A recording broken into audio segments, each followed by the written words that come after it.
What's up, everybody? Good morning and TGIF. Happy Friday, Sports Talking Nation. Appreciate you tuning in and making us a part of your starts as we wrap up this week. Whether you are listening on the radio dials, 105.1 FM, 790 AM, streaming us up online at sportstalk1051.com, WAYYradio.com as well. Got two website addresses. Go to the same website, but you can also download the app, take it on the go, your Alexa devices, your smart speakers, your smart devices, and the video stream up and rolling here on YouTube. So you can check it out as we are coming to you from the Kasper Cave, brought to you by Tanglewood Greens in Menominee. What do we have on our game plan for this week as we wrap up the week? We're going to preview some Brewers versus Cubs. Should be a fun series coming up here. And with the Brewer crew, they're throwing out arguably their three best starting pitchers right now. Jacob Mizorowski gets the start tonight. You got Kyle Harrison going this weekend, and you got Brandon Woodruff going as well. Officially for the Cubs tonight, it's going to be former Brewer Colin Ray. So we'll preview this series as the Brewers had the off day yesterday. Rest up a little bit after a 6-game road trip and returning home to the friendly confines of American Family Field. But after this series, the Brewers will be halfway through the season, 50% of the season in the books. Can they hit the 50-win mark? They're sitting there at 49 and 29 right now. But lots of baseball talk here as we get set for what should be a fun series. It should be I would imagine, a very maybe kind of tense-ish series between these two ball clubs. I think the Brewers are probably expecting a very motivated Chicago Cubs team after the Brewers sweeping them at Wrigley Field earlier in the season. So I would imagine that the Cubs are coming to Milwaukee with a little maybe revenge on the mind here. So, but plenty of baseball talk coming your way here this morning. We'll catch up with Dr. Austin Crow from Chippewa Valley Orthopedics and Sports Medicine for a little inside the training room. So we'll catch up with Dr. Crow for a little inside the training room just past 7:00. I do want to talk to him because obviously, Brewers fans, and we've discussed it with Scooble, and he had a little bit of a different procedure and such. And so I want to get Dr. Austin Crow's thoughts on that. Is there any risk? Because it was a procedure, from my understanding, that allowed him to return quicker to the field. So I want to get his thoughts and his takes on that procedure to see if is there any potential concerns? Because I mean, if let's put it in perspective, if the Brewers trade for him, I mean, is there a little bit of a risk with that type of surgery and coming back too soon? So we'll talk about that with Dr. Crow and much more coming up just past 7:00 here this morning as part of our Inside the Trading Room, brought to you by Chippewa Valley Orthopedics and Sports Medicine. So got that on the docket. We got Brandon Berg joining us as usual every Friday morning. So he'll be joining us after the good doctor pops in. So what else do we got on the docket? We'll play a little AJM Automotive, Pump the Brakes, Full Throttle. And as always, if you've got a good Pump the Brakes, Full Throttle topic, hey, hit me up with a message. Shoot it on over on that Shoe Doctor's bullpen line at 715-830-1912. Or you can join in on Section 105 chats on the video stream. Well, let's hear it. You can also, while you're at it, send us your cream of the crops for the past week. So who or what is your cream of the crop? Share it with the rest of us. All right. Curious to get your thoughts there. We'll throw a little hoops chat in here. The Bucks. So Kevin Porter Jr. did pick up his player option, which maybe was a little bit of a surprise, but I gotta wonder, maybe his agent found out, because I mean, we know how the game works. Maybe he found out that If he hit free agency, wasn't going to get a whole lot more, maybe not as much or maybe about the same. So Kevin Porter Jr. electing to opt in on his player option, which I mean, if you look at it right now on the depth chart here for the Bucks, it's a pretty loaded backcourt now. Little maybe loaded isn't the right word, but it's a very crowded backcourt. Kevin Porter Jr. You got Ryan Rollins right now. You got Tyler Hero. You just drafted another guard, with Braden Burries and that. So I mean, it is you throw in a little maybe AJ Green. I know he's played a little wing in that and all that, but it is a little a little crowded. But we'll throw a little Bucks talk in here too because the rookies did meet with the media yesterday. So we'll go through some of the comments and such with that too. So I know there's not a whole lot going on in the football world, but I might throw a little football question in here just because again I'm going to be out next week, and by the time I come back, we're going to be closer and closer to training camp. Believe it or not, we're like a month away from the start of training camp. So maybe we'll play a little pressing questions or something like that. Like, what are the biggest questions now that we are a month away for training camp for the green and gold that you have with this team? So what are those biggest questions that are maybe left unresolved?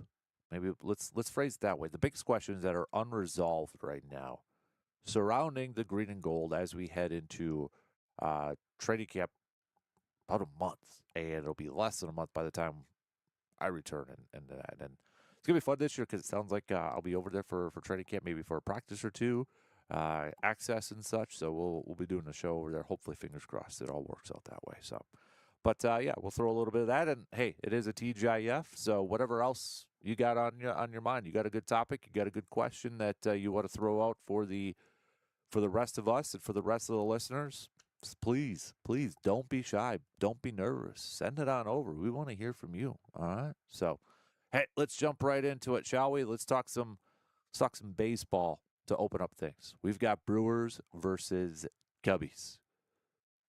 Easily, I mean, Brewers' biggest rival right now. I mean, currently, right now, at this point in time, it's got to be the Cubbies. So, let's preview this series coming up here. The Brewers are throwing their horses, and it starts with Jacob Misiorowski tonight going up against former Brewer himself, Colin Ray.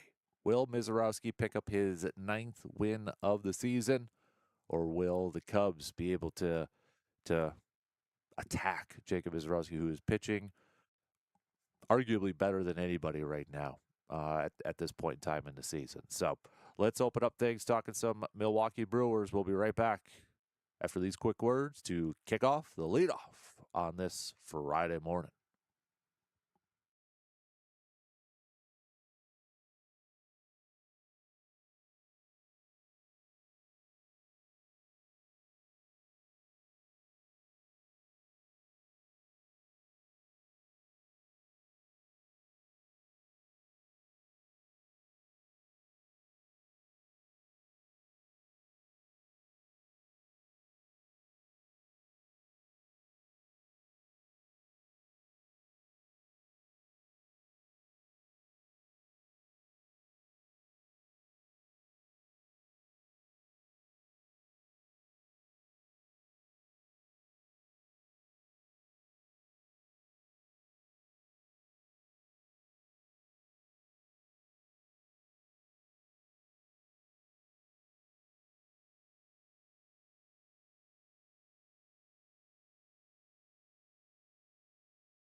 All right, let's get things rolling here this morning on the leadoff. And who gets the honors this morning? We're going to talk a little Brew Crew to open it up as we get set for a fun series, big series, good series, however you want to phrase it, however you want to describe this series between the Brewers and the Chicago Cubs. Hey, if you want to send over some predictions for this series too, please feel free to do so. All right, send them on over. I know we get to predictions at the close of the program and that, but you can send over your predictions right now. So let's break it all down, shall we? Let's preview this thing, and we're going to be talking a lot more Brewers and Cubs throughout the program here too, especially when we get our guy Brandon joining us here just past the top of the hour. But tonight, it's the Miz Kid. It's Jacob Mizorowski going up against former Brewer Colin Ray.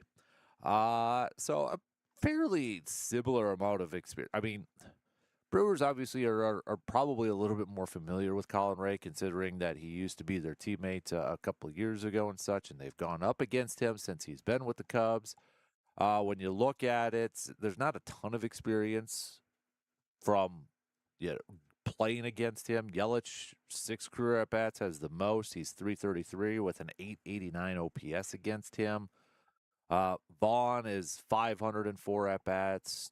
You've got Contreras, 6 career at-bats, is 500 against him. Chirio just has 3 career at-bats against him, 667. So, again, not a ton of experience going up against him as an opponent, but you know that they're very well aware of his weaknesses and strengths as a member when he was a member of the Brewers. So on the flip side, Cubbies kind of maybe a little bit more experience going up against Jacob Mizorowski, but you got Michael Busch, whose 7 career at bats is actually hitting 286 against Jacob Mizorowski with a 715 OPS. Then I mean that's Suzuki is 333 with 6 career at bats against him, but other than that, not a ton of great experience going up against him. But if we kind of look at what have you done for me lately, like Dansby Swanson, if you look at his last 27 at bats, his last 7 games, I mean, the guy's hitting 407 and he's slugging a 1.000. He's playing really well. Pete Crow Armstrong, his 6 career at bats going up against Jacob Mizorowski, is over. I mean, he's O's all across the way, but you look at his last 30 games, you got to tip your cap. He's playing really well from an offensive standpoint, 374 with a 448 on base, and he's slugging at 740. So, yep, they don't have great numbers. I mean, Swanson's 1 for 3 against Mizorowski, but they're playing some solid baseball as of late, especially a few of these players on the offensive side here for the Cubbies. But Jacob Mizorowski is also playing really well. I mean, he is pitching at another level. In my opinion, the best pitcher in Major League Baseball right now. If we were to power rank him, he is the best pitcher in Major League Baseball. I know he's coming off of a loss against the Braves, but it was still a quality start going 6 innings, only giving up 2 earned runs, 1 walk, and 7 strikeouts in his last 7 games. Even with that line, his last 7 games, he is 5-1 with a .55 ERA. 3 earned runs total in his last 7 games, 68 strikeouts, 6 walks. We know the numbers that he has done this year. 8-3, 1.45 ERA, 138 strikeouts this year. This is a guy that, and this is, I would imagine on a Friday night in Milwaukee, American Family Field, with the, with the Cubs coming to town. I have to imagine that place is going to be rocking, that the environment is going to be insane in a good way. But we know Jacob Mizorowski, he rises to the challenge. He rises to the occasion for those type of games. I don't think there's any concern about that, right? I don't have any concern about that. I don't think any of us should have any concern about Jacob Izarowski playing in a big game, because this is going to be an electric environment, right? We know this. This is going to be an electric environment, and then you get your ace on there. My expectations for Mizarowski in this game is that he's going to have a solid outing, and he's going to have his team in a position to win the ball game. That's how I'm at. That's how I'm viewing this thing. And then you look ahead to the rest of the series here. Anytime, I mean, it doesn't matter who, in my opinion, again, it doesn't matter who the Brewers are going up against. If they are going into a 3-game series and they're throwing Mizarowski, Harrison, and Woodruff, I'm feeling super confident that they are going to win that series. That they are going to win at least 2 out of 3 in that series. And why wouldn't we right now? Given everything that we have seen from these guys. Woodruff, I get it. He's coming back from an injury, but I mean, he looked like he was refreshed and he was ready to go. From what we have heard, no setbacks from his start earlier in the week. Those 3 guys starting in a 3-game series, we should feel, and they should feel, super confident that they're going to get the series win. Confidence can be a dangerous thing for a team, and I think the Brewers right now are playing with a ton of confidence. There's a difference between confidence and like being cocky or overconfident. You know, I mean, you can be overconfident, but I think the Brewers are in that perfect mindset right now. They're so hyper focused. It seems like watching this ball club. With Kyle Harrison getting the start tomorrow. When we look at, again, not a ton of experience with some of these Cub hitters going up against him. I mean, Bregman's got 6 career at-bats against him. He's got the most, but he's just 167. And then just a game's worth from earlier this season for a lot of these. So really not a whole lot to look at here. But then on Sunday, when we look at Brandon Woodruff, yeah, there's a few guys that have a lot of experience going up against Brandon Woodruff, like Happ. And he's been successful. Happ has been, I would say, successful going up against Brandon Woodruff. 37 career at-bats. He's had 3 home runs, 8 RBIs, 270 batting average, and an 882 OPS.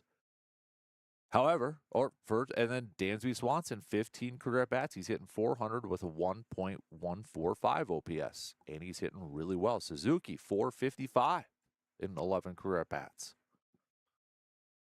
Nico Horner, though, 19 career at-bats. He struggled against Brandon Woodruff, just 105 batting average with a 366 OPS.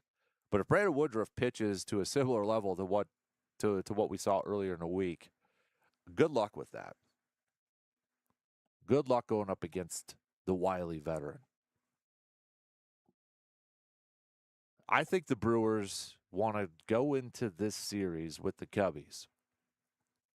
Now, I don't think this is a team that's going to stray off the game plan. They're not going to make this a bigger moment than what it should be at this point in time in the season. But I also feel like they're going to be motivated to still kind of prove, okay, that maybe that series sweep earlier in the season wasn't a fluke, that they still want to go out there. And it still feels like the Brewers are a team that's playing with a chip on their shoulder. They're still going out there playing, trying to still prove the doubters wrong, that they are a legit contending team. Every year for the last how many years, it is like, how do the Brewers keep doing this? How do the Brewers keep winning? How do they keep, putting themselves in a position to win the division? They use that. They use that so well as a chip on their shoulder to say, you still doubt us? We're still going to go out there and we're still going to kick your you-know-what. If you can't get amped up for a series like this, like even from the position player standpoint for the Brewers, knowing that you've got Miz, Harrison, And then Woodruff, you should have that mindset that those guys are going to do their thing. They're going to put us in a position to win this ball game, to win this series. It is up to us as the hitters to make sure that we provide them with the run support that they need. They're going to do their thing. They're going to keep us in this game, and they're going to probably help us win this game. They're going to be a big part. But we got to do our part too. We can't just rely on the pitching all the time to carry us. Offense has to, let's face it, after this Red Series and even after the Brave Series, let's bounce back. And let's put up some crooked numbers in this series against the Cubbies, especially with the Cubbies banged up in the pitching department. Take advantage of that. Right? Take advantage of that and attack. There's no reason why this Brewers offense can't put up some runs against a banged up pitching department from the Cubs. If we're going to play the odds, your starters, they're not going to give up a ton of runs. Knock on wood. Not trying to jinx or anything. They're not going to put up a ton of runs. So do your part and put up some big numbers. Help out your pitchers. Let's bounce back. You're at home where you have played so well this year. I mean, the Brewers right now, 25-15 at home. 10 games above 500. They've actually, I mean, their splits are really dang good. 24-14 on the road too, but 25-15. Yeah, one of the better records, home records in Major League Baseball. You got a team that's coming in that, yeah, there's going to be a lot of Cubs fans that are going to make the trip. You can't do anything about it. But if you're a Brewers fan going, make it loud. And if that team can make a play, make a few plays, get it out of hand, that place can get loud as we have seen. And that place can get loud against the Cubs. I mean, the last time the Cubs were in Milwaukee, we know what happened. Let's try to replicate that this series. I don't want to make this series bigger than what it probably is, but I mean, if you can win another series against the Cubbies and increase that lead in the division, these games matter when we get to September. And we look at division standings. And knowing that this National League is pretty deep right now, if you can win your division games and you can win your games against quality National League opponents, that's going to benefit you as we get into September. All right, we got to take a quick break. Plenty more baseball talk coming your way. We'll be right back after these few words.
We are actually broadcasting live from the Kasper Cave, brought to you by Tanglewood Greens in Menominee. So maybe you have some time off and you want to do a little golfing and such. If you have not been to Tanglewood Greens in Menominee lately, you are missing out on a hidden gem here for some golf courses around the Chippewa Valley. So definitely, I highly recommend it. Highly recommend playing either 9 or 18 at Tanglewood Greens, and try out their top tracer on the driving range as well. So talking some more Brewers, talking some more baseball as we get set for what should be a good weekend here. Brewers are entering the weekend too with the second best record in the National League.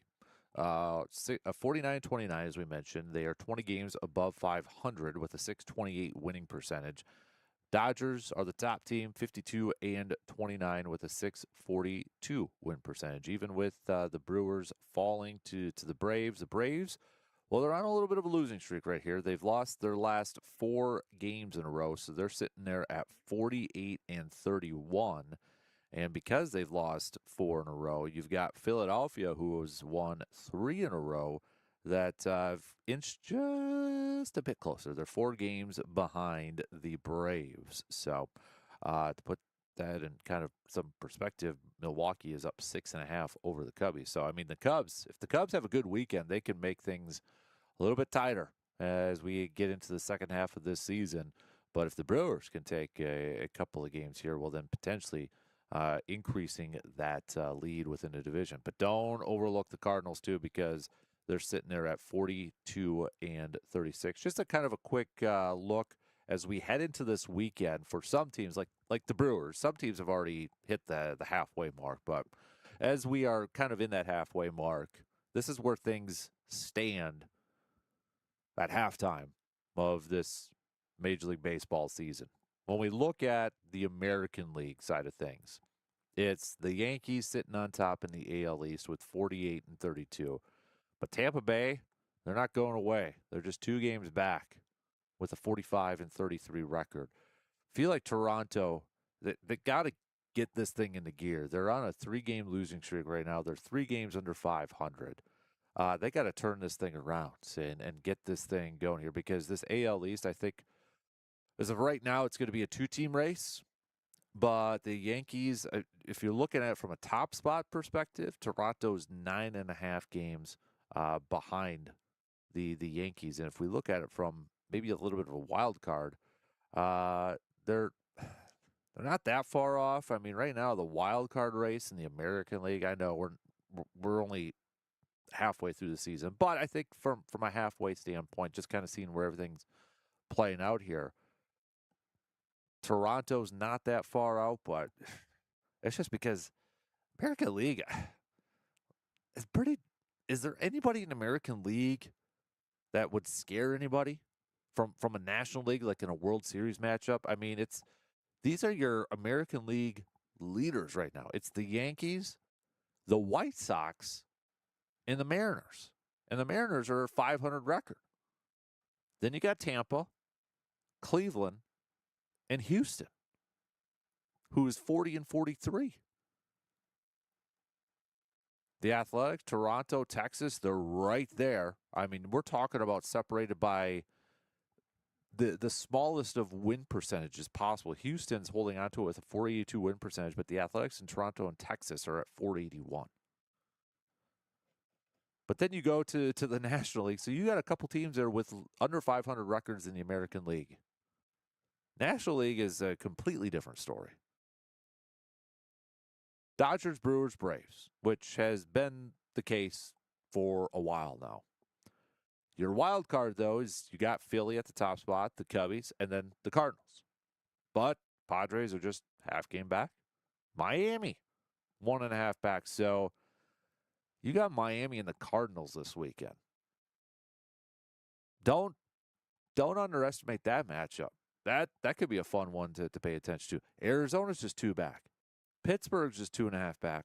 Washington's just 3 back. Cincinnati's 5.5 back.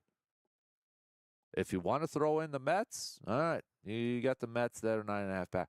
But the National League, 4 teams Only 4 teams are below 500. Washington's sitting there with the 500 record. That's it. Compared to the American League, you've got 1, 2, 3, 4, 5, 6, 7, 8, 9, 10 teams that are below 500. This is where I think as we continue to talk trades and trade deadlines, this is where we kind of see, all right, is it going to be a buyer's market or is it going to be a seller's market? Well, right now, when you look at it from a national league, how many guys legitimately would be available? Because right now, I don't think Washington's going to trade anybody if they're going to remain in contention for a wild card spot. Pittsburgh isn't going to. Arizona's not going to. Miami, I don't think's going to. Cincinnati, right now, I mean, do you want to? I mean, you're only 5.5, and you made that run, and you made it last year. Mets, kind of the unknown here of how much they're going to sell off. Giants, it seems like they're going to be sellers, but they've got guys that are under, contracts for a pretty big amount that isn't very attractive to a lot of teams. And then you got Colorado on there. So, I mean, if we're looking at it from a trade perspective, you're going to have a lot of National League teams. If we just look at it right now, like if the trade deadline was, say, 2 weeks from now, you got a lot of National League teams that I would imagine are probably going to be involved in conversations or going to want to be buyers at this point. And then you look at the American, but maybe it's the same thing for the American League. For as putrid as some of these records are, every team in the American League, I would say, is not really out of it. The last team, the 2 teams with the worst record in the American League. If we look at Kansas City and the Angels, they're only 5.5 games back from a wild card spot as we are at the halfway mark. 5.5. Even the Angels, 5.5. That's not out of the realm of possibility to make a little bit of a run, put together a little winning streak. When you look at the AL West, it is very possible for that to happen. So even like with Skubal being the main target, right now the Tigers, they're 5 games back, and maybe they just like, okay, even with a weak American League, maybe they're like, we're gonna cut our losses, or we're gonna move on from this thing. But like the Twins, a lot of us Brewers fans, like, oh man, be intrigued with Ryan. Byron Buxton's being mentioned. Twins are just 1.5 back from a wild card. Like, would they be sellers if they continue to be like a game or 2 games back? So right now, as we're at that halfway mark, this is kind of a weird, fun. I think Major League Baseball, from a competitive standpoint, they're looking at where everything's at is we're at the halfway mark and saying, hey, we got a lot of teams that are still in contention here for postseason. This should be a fun second half of the season. And Major League Baseball should be happy about that. You look at, again, some of the records from the American League, and you got teams that are under 500 and a lot of teams in the National League that are above 500. But the story is that you've got all but 3 teams in the entire Major League Baseball season, in the entire Major Leagues, all but 3 teams that are within 5.5 games of a wild card spot. The lone 3 teams are the Mets, the Giants, and the Rockies. Only 2 teams that are double digits back from a wild card spot. Nets are technically 9.5. A lot to be played out here in the second half. But right now, it's kind of setting up for a really close finish for how the playoff field is going to look like. A lot of time yet. I get that. But this first half, if it plays the same way in the second half, it's going to be tight. That's why when we look at these games for the Brewers versus the Cubs, these games right now at the end of June are going to matter in September. from a division standpoint, but also from a National League standpoint with a deep National League. And when you are throwing your 3 horses, your 3 guys, your 3 top starters at home where you've been awesome, that expectation should be you got to win that series, regardless if it's the Cubs and your main rival. And I know that offensively they've been playing better. It should be a fun matchup. I think some of the – tell you what, before I get ahead of myself, we got to take a quick break. But key players for the Brewers in this series, who you got? Let's name a couple. But we got to take a quick break, and we'll be back to wrap up the first hour after these quick words.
Mike's got 3 predictions for this Brewer series. Mike hitting us up with a quick text on that.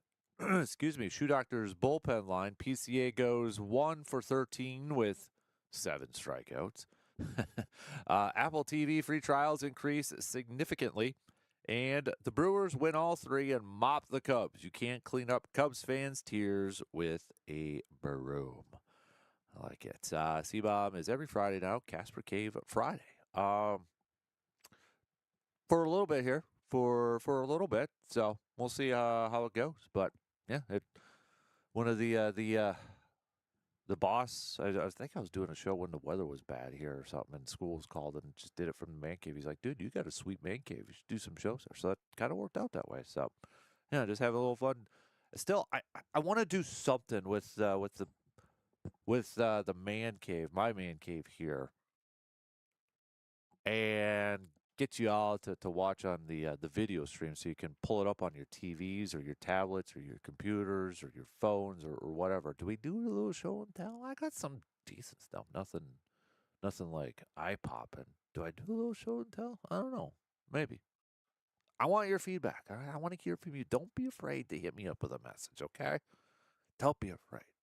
Don't be nervous. Don't be shy. You can be anonymous. I don't know your names if you text it on over and unless you tell me. All right? Unless like you give me a nickname or a name when you sign the text. But all right, let's wrap up the first hour here. Some key players for this series.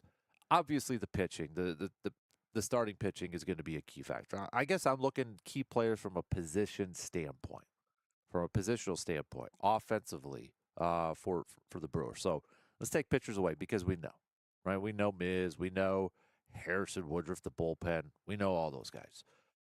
I mean, I'm kind of looking at your regulars. I just look at the top of the order of that lineup. I'm looking those 1 through 4 hitters to get things going here. From if we look at that series against the Cubbies or series against the Braves, and you look a little bit at the Reds, let's get that top 4, top 5 going here again. Yelly, Cheerio, Terang, Contreras. Throw a little Bowers in there. Maybe even throw a little Andrew Vaughn in there. Let's get that order going. Where it's like, if, okay, you turn that lineup over. All right, now you got your big boys up there. You got your big bats up there. I think it starts with them. But, man, if you could get some production towards the bottom, whether it's a Salvatore Frelick or, Cooper Pratt towards the bottom, Garrett Mitchell, and then you flip that lineup over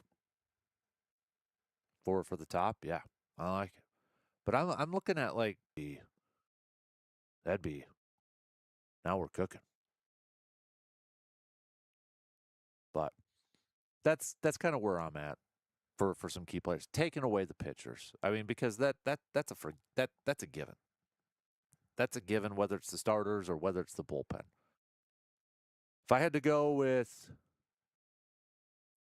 a guy, it would do this in football, so we might as well do it for baseball when we open up a series. I don't know why we don't. But give me kind of a sleeper pick as a player. You know what?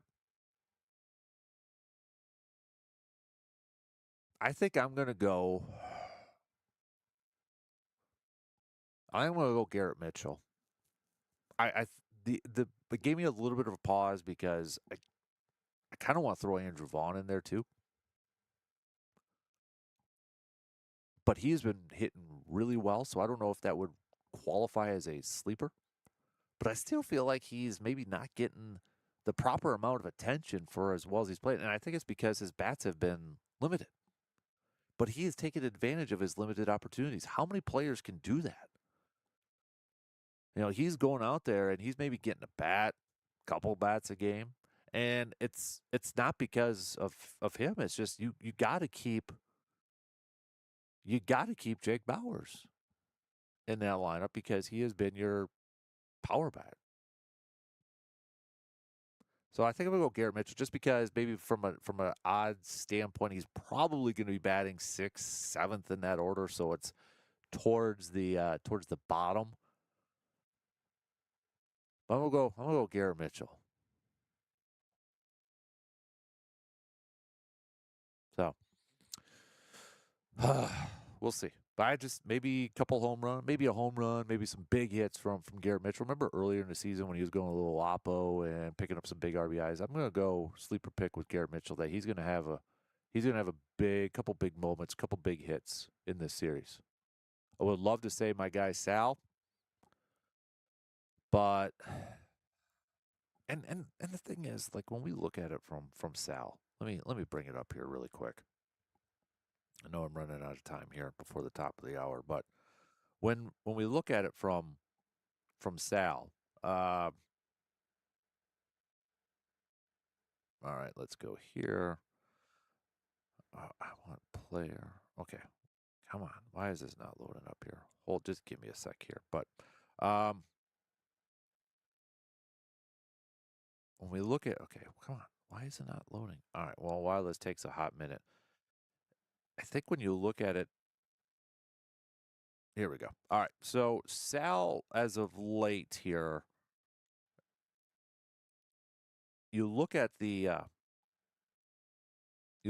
numbers here, and his last 15 games, it's been just 243. Last 30 games, 244.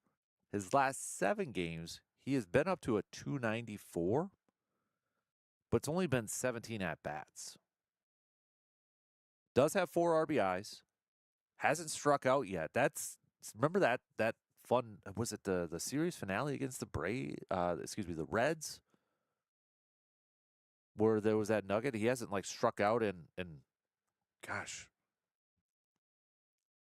20 some consecutive plate appearances. He hasn't gotten any walks though either. And this is a guy, Sal's been a guy that's been pretty patient, is normally pretty patient to play. He works to count and he's able to get on base via the walk. But you look at his last 17 at bats. Great, there's no strikeouts, but he hasn't gone on via walk either. Does have 5 hits to get that 294 average, but it's not a big enough sample size in the last 7 games. I mean, you're talking about 2 to 3 at bats per game, and he's not a consistent starter anymore because you got to roll with the hot bat with Bowers in right field. I mean, Blake Perkins is even getting some reps out there because he's a switch hitter. So, I mean, right-handed bat. But man, I'd really like to see my guy Sal get going here. He's been hitting well in his limited opportunities, but he might need to do just a little bit more to be a consistent presence out there. But man, if he can get it going in this series, that'd be awesome. All right. Shot clock is going to cut me off here. So we'll begin the next hour with a little inside the training room with our guy, Dr. Austin Crow, Chippewa Valley Orthopedics and Sports Medicine. So we'll chat with him. And then after that, we'll bring in Mr. Brandon Berg. All right. Express, hey, talk about big weekend series. We should note the Express picked up a win yesterday. Now they got 4 games against Lacrosse, who they're chasing right now in the standings. And I believe it's 4.5 games. I'll double check. 4.5 games. They're behind the Lacrosse Loggers. So heck of a weekend here between the Express and the Lacrosse Loggers. Should be a fantastic series. It's like home, away, back and forth. So should be some good baseball and a big opportunity here for the Express. So, but yeah, we'll talk to Dr. Crow to lead off the second hour, then Brandon Berg. We'll got our AJM Automotive Pump the Brakes Full Throttle. Send us some good ones over there, and send me your cream of the crops. Send those on over too. All right, news updates, and we'll be back to kick off the second hour with a little Inside the Training Room brought to you by Chippewa Valley Orthopedics and Sports Medicine.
All right, here we go. The second hour. Kick it off right now on this Friday morning. A little TGIF action coming your way. Thanks for making us a part of your start. If you are up and at it, we got Brandon Berg coming up in just about, let's say, 15, 20 minutes or so. We got some cream of the crop. We got a little AJM Automotive, pump the brakes, full throttle coming your way. We'll get back to some more Brewers versus Cubs preview. But we kick off this hour like we normally do every Friday with a little Inside the Training Room, brought to you by Chippewa Valley Orthopedics and Sports Medicine, and the good doctor, Dr. Austin Crow, joining us this morning. Austin, how you doing, man? I'm doing great. Hey, I want to lead off things talking Skubal, who has been Tariq Skubal, who has been, the big name on the trade rumors in Major League Baseball, and he had been missing some time, and he had a procedure, and I seen somebody term it the Skubal procedure, and from my understanding a little bit, was it a procedure that allowed him to return maybe quicker than normal, or what can you tell us about the type of procedure that he had? Yeah, so they've kind of dubbed it, I think, just because it's a catchy name. The Scooble Scope is what they were Okay, calling there it, you go. just because the alliteration, it sounds catchy. It's a technology. It's actually been around for a while. So it's basically like a micro arthroscopy. So just a quick rundown on what arthroscopy is. That's where we put instruments inside a joint. We don't open the joint. We use a camera. We generally inflate it with fluid, and then we're able to kind of navigate the joint. Standard scopes are going to be like there's like small ones for the wrist and hand that'll be like 2.5, 3 millimeters. The standard scope in the knees like a 3.5 millimeter scope. So they're not massive, but they're sizable. These ones are using basically almost like a needle camera. They're really small. And so the brand that his was used is called Nanoscope. So, but there's been several different companies that have had similar ones where you can go inside. The challenge has always been, okay, you can go inside with a camera that small, but if you actually want to do something, you ultimately have to make a bigger portal to put an instrument in. And so I know his procedure was basically to go do a quote cleanup and loose body removal, because he previously had a Tommy John, and I think he may have even had some extensor tendon repair, flexor tendon repair as well along with it. So they put basically a needle camera into the elbow, and they're able to see inside there. Now, if they want to remove stuff, they're probably going to have to put a bigger instrument in there to do that. So the idea, though, is that you're making a much smaller incision into the joint, less violation of the soft tissues. You're able to return better. Just full transparency, I think it's a little bit of marketing. I mean, if we're doing a simple cleanup elbow scope, most athletes are able to get back fairly soon. I think when people think of like an elbow surgery, like a Tommy John, like, oh, it's a 9 to 12 month recovery. Oh, the scope is way faster. Well, that's because it's just a scope, not a Tommy John. So I think it certainly will accelerate the return for some athletes just because it's a smaller incision and again less damage to the surrounding tissues. But ultimately, is it radically different? Not radically different. One thought is, in fact, actually, where it first caught on is that we were able to do these in the clinic, where you didn't even have to undergo anesthesia because you just put a little numbing agent in. You can slide the needle scope in. But again, now if you see something you need to do, well, that's a whole different story. So it never really took off in the in clinic application. So this one was done almost certainly in an operating room because again, they actually took things out of the elbow. So my guess is they did make a bigger portal at some point.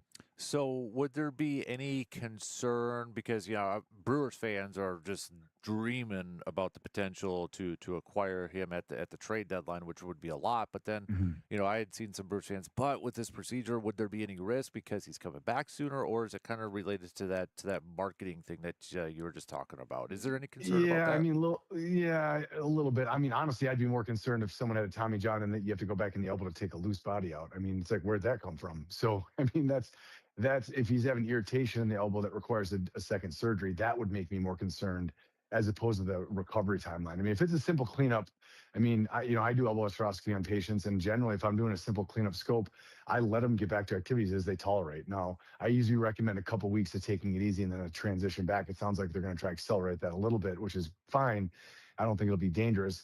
The question really becomes this again: why does he have another loose, body in the elbow? Was that from previous damage and that's now kind of popped up? Is it related to the scar, from the surgery itself? Or is there a little bit of persistent instability in the elbow causing additional problems, implying that maybe the Tommy John reconstruction maybe didn't fail, but maybe it's not exactly in perfect condition. That's obviously a complete assumption, just to be clear. But I'd be more concerned about that than anything else. So for because I was looking at some of the Major League Baseball injuries, and I know we've talked about this in the past before, but those loose bodies, is that a pretty common thing when it comes to injuries in the elbow? And is that just like bone chips and such for a refresher? Yep. Yeah, it is. Yeah. So exactly. So loose bodies can be anything, but you know, calcified fragments are a very common type of loose body. Now, each joint is different. I mean, we see loose bodies in really any joint in the body. Frankly, we commonly will see them in the knee, elbow is pretty common. The issue with the elbow is it's such a constrained joint. Um, that if there's a loose piece, it really commonly catches, and when it catches, it can be really painful. So we probably, honestly, out of all the joints, I probably take more loose bodies out of the elbow than any other joint in the body, even though I operate on elbows less than other joints, for example. But it's just because they're so symptomatic. A lot of times in the knee or shoulder, for example, they'll just kind of settle down into a certain area and just kind of hide in the corner, if you will. And then even though there's a piece in there, it doesn't always catch. Now, sometimes they'll catch in the knee or shoulder, and you can go take those out as well. But they tend to be very, very symptomatic in an elbow. And so, yeah, it's a relatively quick, easy procedure. But all of those, the first question you should be asking yourself is, well, why in the heck is there a loose piece? Where is it coming from? Sometimes they just happen. So sometimes we get in there, we scope, and the rest of the joint looks perfect. You're like, I have no idea what happened. Other times you're like, okay, I see some cartilage damage there, or we see some, reactive synovitis, like inflammation in the joint, and that's playing a role. I mean, there's other different things that can cause it, but you always want to ask, why is it there, and is that part of a bigger problem that's going on? Staying with pitchers, and obviously an injury that we've talked about a few times, but Quinn Priester from the Brewers is now having that thoracic outlet syndrome surgery. He was trying to rehab it and trying to get back, and it just wasn't going well in AAA and the pitching lab. So now they've elected to have that surgery. Can you kind of give us a little bit of a detail, like how long of a process, a recovery timeline is this? I mean, is this something that's going to take a while for him to come back from? Yeah, so it depends on what's being done. So the two most common procedures to basically can decompress that thoracic outlet is, one is going to be if he has a cervical rib. They'll actually remove the rib. So I think we talked about this previously, but just to recap for so many people who weren't listening. So some people have ribs that come off the cervical spine. So we're only supposed to have ribs that come off our thoracic spine. So if you have an additional rib up top, it's not intrinsically dangerous. It's not like you have like a weird bulge in your neck or anything. You couldn't tell unless you got an x-ray, but that it can push into that space, aka the thoracic outlet. And so it can create pressure, compression in there. So if they're removing that rib, that's obviously some bony work. The other thing is they can also debulk some of the scalene muscles. So you have a set of muscles, I think three of them, if I remember, that run along the side of the neck, and your brachial plexus and vessels run through and around those. So sometimes they're just debulking the muscle. So the bony work is going to probably be a little more invasive as far as the recovery timeline, just because you're cutting a piece of bone out. Either way, it's going to probably be, I would imagine, about 4 to 6 weeks of pretty limited activity, and then a gradual ramp up. They're going to want to make sure that there's a lot of stretching to prevent any adhesions or scarring that develops there that could cause an additional source of compression later on.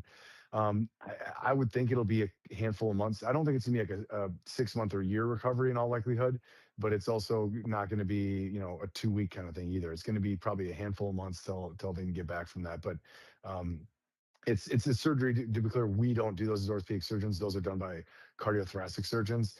So they'll dissect into the side of the neck. It's a pretty crazy surgery, truthfully. But when patients really have significant thoracic outlet, it can be a really positive outcome for them to get those symptoms to go away. So this might be a dumb question, but you talk about like removing the rib and that. I mean, like, and the procedure you just described, like how does that type of injury almost happen? I don't know if that's kind of a dumb or open-ended question, but that seems to be uh a weird injury that is maybe not normal that we hear a whole lot in sports. Yeah, it's pretty atypical. So I mean, shoulders are, I treat them all day, every day. It's one of the most common things I assess in my clinic in patients, and I see only a handful of it in a year. A lot of times, it's able to be treated with conservative measures like physical therapy, stretching, etc. But yeah, I mean, it's just not common. I mean, the body, our bodies are made in very specific ways to have things that go different places, and our body's made to have enough room for it. So the thoracic outlet syndrome, that thoracic outlet is in from 99.99% of people is big enough to have the nerves and arteries and veins run through there with no compression or no problems at all. But for some people, whether it's the cervical rib, whether it's those muscles, there's something that causes that issue. Now, often, to get to your point, those people were born that way. So if you have a cervical rib, you've always had it. You didn't just grow it when you're 30 years old. All of a sudden, this guy's got it now. I mean, it's been there since he was a kid. But something kind of tipped the scales. And often once you get these type of problems, you kind of get caught in a cycle of like, okay, now it's getting compressed and inflamed. A lot of times things will get additional compression going on. And so once you start having those symptoms, sometimes it's difficult to break that cycle. And that's why you end up having to have a procedure. Interesting. So would it may not be the greatest example, but like when we talk about football, the narrowing of that spine, is that almost one of those where you maybe don't know that there's an issue until an issue kind of pops up and then you find out about that? Yeah, I mean, that is analogous. Yeah, same thing. Okay. Because those people you don't develop cervical stenosis, central stenosis. Well, you can with degenerative things, but that's not what these athletes have. So they have congenital stenosis. That's the way they're built. I mean, older people, when they start getting arthritis, can get it. But when we're talking about a young athlete, that's not that's a whole different problem. So yeah, that's just the way they are. And then that first hit in football, you compress the cervical spine, you get transient quadriplegia or some version of that. Very scary stuff. The person's like, okay, what just happened? That's the way they've always been. And then once it's happened once, it's more likely to happen. And I think also then they're much more alert to those symptoms where even if they get a mild one, they're like, a little stinger. Like before they probably were just like, oh, it's no big deal. Now they know what it is. And so it's a little bit probably mental as well. But yeah, there's no question about it. Those are analogous. Yeah. So we usually don't ask about a coach or manager injury, but Brewers fans are wondering what's going on with Pat Murphy. So Pat Murphy, he isn't even making pitching substitutions. He's been sitting on the bench, and they're saying that he's got a bone-on-bone right hip injury that has been causing agonizing, radiating nerve pain down to his leg. And apparently it has triggered a ruptured disc. Now, apparently he's having hip replacement surgery during the All-Star break.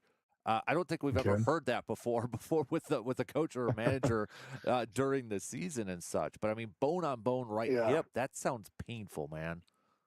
Yeah, it is. It sounds like there may be two separate issues going on because it also sounds like if he's got some low back problems, if you get a really arthritic, knee, hip, ankle, whatever, it can throw off your gait, which is aka the way you walk, and that can exacerbate back problems. So it sounds like he's having some sciatica symptoms that are probably worsened. But yeah, sometimes arthritic joints are just there, and people are able to tolerate them. And then something can kind of be the straw that breaks the camel's back, where all of a sudden they become just horrifically symptomatic. And hips are painful. When people are bone on a hip, it can be very painful to walk and move around. So I can tell you, people do bounce back very well from hip replacement surgery. So I can tell you, he's going to be one happy camper when that procedure's done. It is actually amazingly how quick people bounce back from them, assuming the surgery goes well, which I'm sure it will. They're usually able to weight bear right away, so they're walking and getting around pretty quickly. Sometimes they'll have crutches or a cane for a little bit, but pretty quickly people are able to get off the ambulation assist devices, and then they're doing moderate activity. I'm guessing he may miss a little bit of baseball, but you might be surprised how quick he's back from that surgery. It is pretty amazing. So apparently, I just saw this. He actually had back surgery yesterday, but he's not planning to miss any games, and they've got the Cubs tonight. So I mean, the fact that he had Oh, some back surgery yesterday and he's not going to miss the game, would that hmm. what kind of maybe goes through your mind when you hear that? Yeah. Yeah, that's I mean, he certainly didn't have a large decompression or fusion. I mean, that's for sure, because then Hmm. there's no way he'd be back. I don't know if he had like a micro procedure. There's also procedures you can go where you put like these little spacers to open up areas. Hard to say for sure. The other potential is that he maybe didn't actually have a back surgery. He had a back procedure, meaning like an injection. That certainly you can get back from very quickly. In fact, I would be surprised if he's going to would have a back surgery and then a hip replacement so quick back to back. So I wonder if this was actually a back injection that they're calling a procedure, and then and maybe it really wasn't a surgery. But I don't know. But it would be a standard like significant back surgery. You're not coming back in one day. I can just tell you that. Yeah, because I've seen, one article says procedure, another says surgery. It feels like maybe sometimes the media intertwines those two words. Yeah, absolutely. So my guess is that it's going to be a situation where you're looking at more of an injection Um, and again, you can bounce back very, very quickly from that. So and especially if you're having sciatica symptoms, that's a common way we treat that. So I bet you that's what's going on. Interesting. All right, before I let you go, I got to ask you, LaMelo Ball going to your Timberwolves. Nas Reed talked to a little bit with some Timberwolves fans yesterday, and they said Nas Reed's like a cultural hero for the Timberwolves. So I mean, what's your thoughts on that deal? Yeah, I mean, mixed bag. I mean, I love Nas Reed. I mean, the energy he brings off the bench. I mean, I can't tell you how many games this season he came in as a sixth man and just kind of turned the course of a game that maybe we just needed that, and that's what a six man's all about, right? That guy Mm-hmm. that comes off the bench and provides that spark. So he will be missed. That being said, I think having another offensive weapon. I mean, I don't dislike Randall, but I never loved him as a Timberwolf. So I just think his style and Anthony Edwards' style didn't mesh really well. And so my hope is that LaMelo can do that. So maybe this is going to be a way to kind of ignite that like a duo where those two are able to really play off each other and play better than I thought those two did. So I think it makes our starting five better, clearly depletes our bench a bit.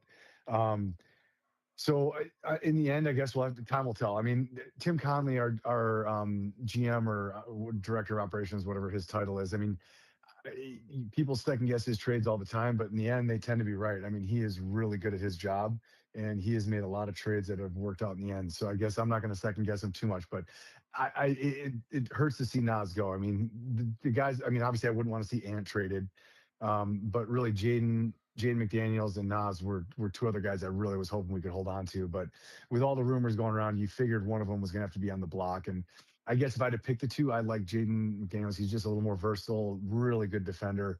I think he's an underrated player, so I'm glad we are able to keep him. But I guess I'm excited, but a little concerned with how it's going to affect our depth. But I guess time will tell. He's Dr. Austin Crow, Chippewa Valley Orthopedics and Sports Medicine. Dude, appreciate the time as always. Have a fantastic weekend, man, and we'll catch up soon, okay? Absolutely, take care. You got it. There you go. Great stuff as always from Dr. Crow for our Inside the Training Room. Let's take a quick break. Back with plenty more coming up after these quick words.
As always, a big thanks to Dr. Austin Crow for joining us every Friday morning for our Chippewa Valley Orthopedics and Sports Medicine inside the training room. Good stuff as always. All right, we've moved on from Dr. Crow to one Mr. Brandon Berg, who is joining us in the cave this morning. Good day, sir. Good morning, sir. Good morning. Are you wearing that shirt by happy accident or on purpose? A little bit of both. A little bit of both. A little bit of both. If you're not watching the video stream, he's got a Bucks tee on there. I might as well just. All right. What was your first thought when it finally popped up? Not too surprised? No, or? I mean, I think at this point for me, it was just I'd kind of already gone through the different stages of it, just because it's been something that had been rumored, and even the deal itself, like the moving parts of it, were kind of rumored and out there for a bit. So it wasn't like it was surprising. It was just it just seemed like it was a matter of when. Yeah. And at like 11 o'clock on a Monday, I guess is as good a time as any, huh? Right. Hey, I appreciated it. It wasn't like 10 o'clock in the morning after I was done with right, with the yeah. program, So I mean, I'm assuming, did you just like wake up the next morning and see it? Yep. Okay, well there you go. Then that worked actually pretty well for you then. It did. Like I had to do a double check to make sure it wasn't one of those fake. Yeah. It wasn't. Like NFL draft or NFL trade deadline day, and all that Right. garbage that gets floated out there. Right. So, but yeah, I saw it, and I think my first reaction was just kind of like, oh, it happened. Okay. Yep. I went through the waves of emotions. It was kind of like on one hand, you're kind of relieved that, okay, we got a decision. You're sad because, it's Giannis, and you're not going to see him. Or maybe you're a little upset and annoyed in that. Or maybe some people were happy just because, it was like you don't have to talk about it anymore, or you wanted it to happen. But, it was a bunch of different things that kind of, and not too surprised either, because I think we got so, immune to the possibility that it was going to happen, because it's been for years it's been talked about and really picked up this year. Did you have a chance though to read Jim Ozarski's piece on the I read bits and pieces of it, but it's very good. Yeah, like a kind of the I would say, and Jim's going to be obviously a great person that's going to have more insight on kind of the inner workings of the franchise than maybe someone kind of like a national person kind of from the outside, even with obviously the sources they may have. Like he's the boots on the ground local guy, and and my biggest takeaway, and I don't think it's uncommon to what other people are said. It's just kind of one of those things it's just unfortunate because everyone played a role, but it just seems like it could have been avoided. Yeah. Communication, right? What breakdown with that was kind of like one of the biggest things. Right. I thought. Now I wanted to ask you, because you are in the media business and that, and I had seen some people on social media kind of criticizing the piece a little bit, because like, why didn't they report this earlier? Why was it held on to and such? But I'm sure you saw some of that criticism, probably just a little bit. And that's something you'll hear about whenever something like this happens. I guess I didn't. Yeah, you kind of wonder. It's like now they tell a story or whatever, thing out there. But this isn't like not uncommon, right? This happens all the time, right? And for whatever reasons, right? Yes. So yeah. It's just, I guess I didn't make too big of a deal about that. No. But yeah, overall, I always chuckle about it because it's like Sunday countdown for football. It's like, well, how did you hold on the whole week without? Maybe I was more impressed that stuff doesn't get leaked out beforehand, right? Because it's like, oh, the Schefters always have these big news updates like on that Sunday or something. But I don't know. Did that kind of pique your like, oh, that's kind of weird that they held on to that for a while? Or? Not really. Part of it too, like I was almost ready to use the phrase accumulation of information, but yeah. But I also think part of it too is when you're talking with people, like there's probably people that were willing to be a little bit more open, kind of seeing how the situation was now. Yeah. They may not be as open in the middle of the year when the season's going on. Yeah. Versus, okay, well, we kind of see where this is going. We know that this is coming to an end. versus, hey, we got a game tomorrow night, and and someone's kind of talking a lot about the inner goings on. When I mean, I think we can all, anyone from the outside looking in could say, okay, it probably wasn't going great just because, well, I mean, just Yeah. they went 32-50 last year. Right. So, was there anything that maybe disappointed you the most or surprised you the most? And I mean, if anything, it painted a worse picture for Doc Rivers, in my opinion. Right. Yeah. To me, he was the one that came out probably looking the worst. Yeah. Who came out looking the best was probably Mike Budenholzer. Right. Yeah. I mean, you got Giannis and all these guys. I mean, I think that was an example of like it's not always greener. Grass isn't always greener, right? Right. And it's such a weird. I think coaches are put in such a weird position because you have an authoritarian coach or a disciplinary coach, but then that runs its course. And how many times do we see? Okay, now we got to get a player-friendly coach. Right. Well, and that was the thing. The best example I can use was the Vikings. Mike Zimmer. They went from Leslie Frazier, who was a player's coach, to Mike Zimmer, who was. I mean, there's players that liked him, but like obviously he's much more of a guy with a hard edge. Yep. And then obviously when that kind of went the way it did, it's like, okay, well, they went the opposite direction. Got Kevin O'Connell, who's definitely a player's coach, and and it's funny because you'll have examples of like Vikings fans who don't necessarily like Kevin O'Connell, like, well, they should just elevate Brian Flores. It's like, okay, so you're just doing the same thing again, right? Yeah, like, it's just funny how that always works. Like you always go for what you didn't just have, or in most cases. Right. Yeah. It's this cycle that keeps going and going. But you can't really do anything. It just kind of is what it is. Yeah. And you probably don't know it at that time. Right. And I think within that piece as well, I mean, Adrian Griffin didn't come off looking very good either, where seemingly immediately he kind of felt like he was basically, I don't know, under pressure, but he was like, he tried to almost, the impression I got, if this is all on the up and up, almost tried to authoritate himself as this big figure right away. Right. Does that make sense? Like, I'm the guy, I'm the one in charge.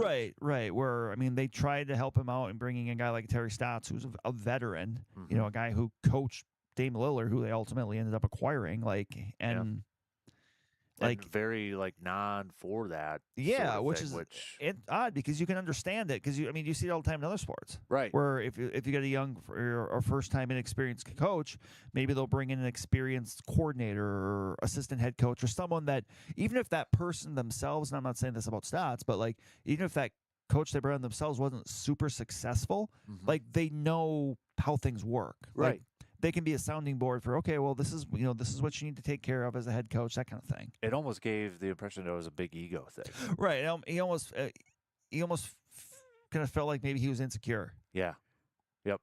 And he had no reason reason to be. He just got hired as the head coach. Right. And I think we were even talking about the time because Griffin came in as like, okay, he's a defensive guy, and Stotts was going to be like the offensive guy. Right. You got your defensive coordinator and offensive coordinator. Right. Yeah.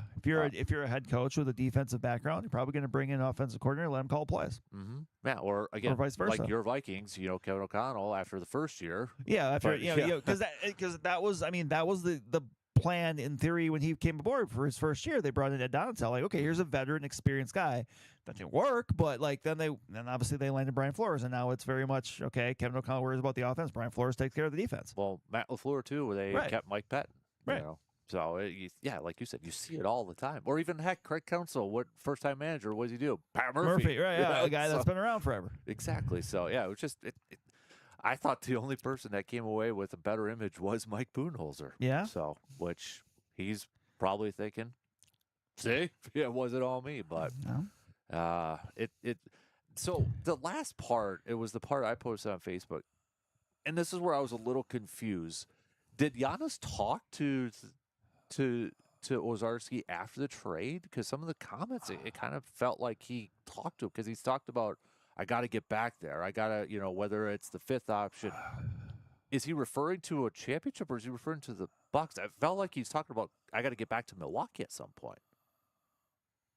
I don't know. That's a great question. Because I was just like, the part that it was kind of the final like paragraph or so. Let me just kind of reread it here.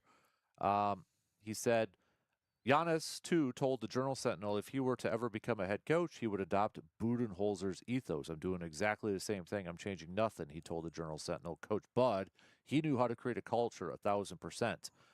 Some way, somehow, I have to get there again, Giannis told the Journal Sentinel. It doesn't necessarily have to be with me being the main guy and all that.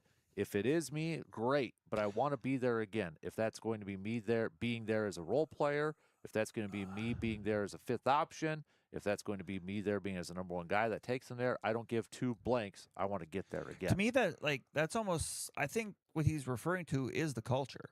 Like I want to get there to where he was when during that time, as far as how the culture was. Like I want to be where that was at that point again. Mm-hmm. That's kind of how I view it. Okay. I think another person that's probably the happiest about the vindication from Coach Bud's got to be the guy that we know is the number one Mike Budenholzer fan is our friend Jason from Carpet City Flooring Center. Yeah. So he's got to be he's been clamoring bring back Coach Bud. And, well, there you go. So well, I guess a few years down the road, if they have if Giannis wants to come home, I guess you know how to get him. Yeah. Hey, look at Aaron Rodgers. There you go. So, it worked out that way too. All right, we got to take a quick break, but we'll have plenty more to get to, plus Brewers, Cubs. We got to hit that up as well. So stick around. We'll be right back after these few words.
We are actually coming to you from the Kasper Cave, brought to you by our good friends from Tanglewood Greens in Menominee.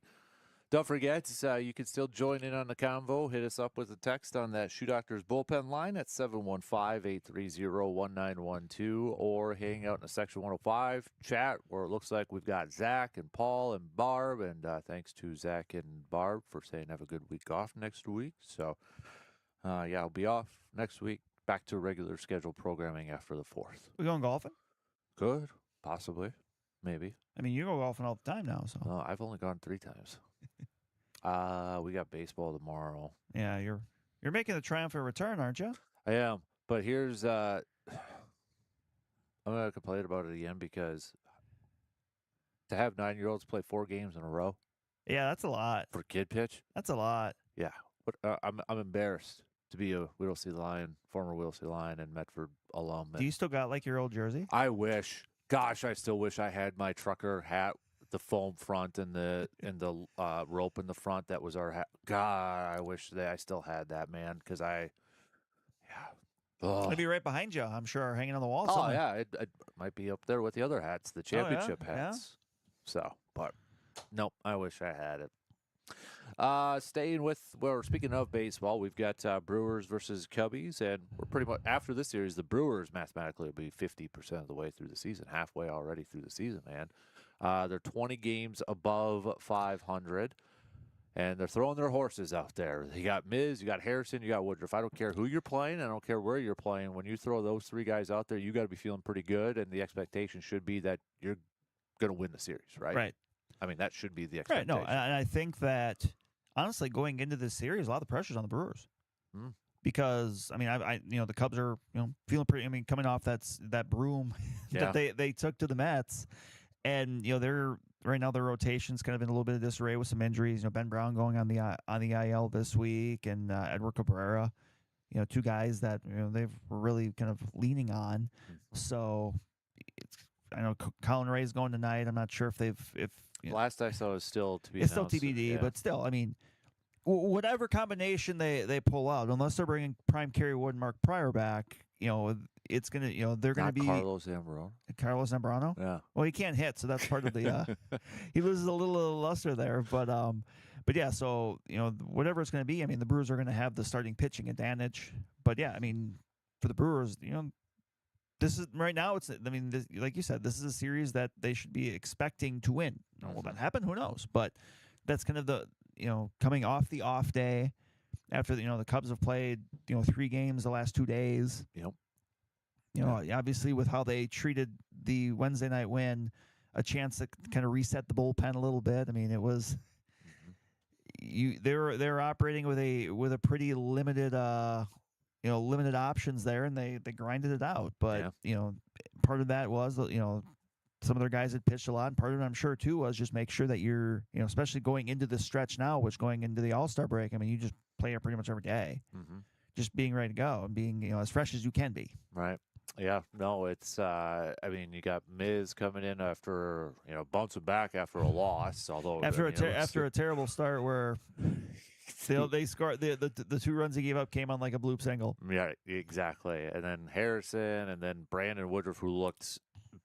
I mean, I did not expect that. I had some low. I thought maybe pitch count he'd be on, and dude, what he did in his first game back, man. I think the thing that impressed me most about Brandon Woodruff was his velocity increased throughout the start. Yeah. At the beginning, first inning, he's sitting like 90. I'm like, ooh. Let's see. And then it kind of went up a little bit. And then he was touching, 94, 95 by the end. Like that, obviously he's got to be a little bit, different pitcher now than he was pre-shoulder surgery. But if that velocity can be relatively consistent in that 94 range, like he can still get outs. Right. Yeah. I mean, 10 strikeouts, no walks, 1 hit. And then you had Brandon Sproat following that up too. So, I mean, it was. What an electric performance from Pitt. Not a lot of offense for both sides. Which is kind of crazy at Great American Ballpark, which is always, especially in the summer, a very friendly hitter park.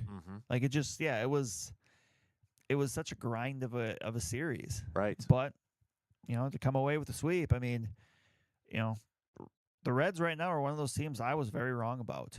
I thought the combination of number one, Terry Francone's a great manager, but like I just thought they had the young talent they had, position players, but also in pitching. Like, I just thought like, okay, this is kind of their time to take a step forward. And at one point weren't they like 20-11 or something? And just now to be under 500, last in the division, like it has just not worked. Mm-hmm. Yeah, playoffs last year. Yeah, made the playoffs last year as the 6th seed. But yeah, bringing back Suarez. And, right, yeah. I mean, and obviously that was a move that we're like, oh, that's good for them. That was one that obviously a lot of Brewers fans like, oh, maybe he could come to Milwaukee. But like he hasn't. It hasn't gone well for him in Cincinnati. Right. So, yeah. But no, it's I'm excited from I don't want to over amp a series, but it's the Cubs. It's a rivalry thing, and you look at this National League, man, and compare it to the American League, and I know everybody's talking about like trade deadlines and that, but I mean, every team in the National League besides the Mets, the Rockies, and who's the other one? I'm just blanking. But anyways, they're like within 5.5 games of a wild card spot, and you can kind of say the same with the American League, which is true. But there are a bunch of teams that are under 500, right? With that, but I mean, it's kind of opposite ended in terms of win-loss records, but still all across the board, it's like nobody's really out of it, maybe except for a couple of teams. Right. So if you're one of those teams and you're looking to sell, yeah, it might be. I mean, if you're the Mets. And you want to, Giants was the other one. Oh, Giants, yeah. Oh, yeah. They're well under 500. But if you're the Mets and you want to flip Freddie Peralta, you should have a market for it. If you want to flip, some of those other guys that you have, not necessarily kind of, obviously, they're not going to fully just tear down, rebuild. Right. But you can kind of retool a little bit. Mm-hmm.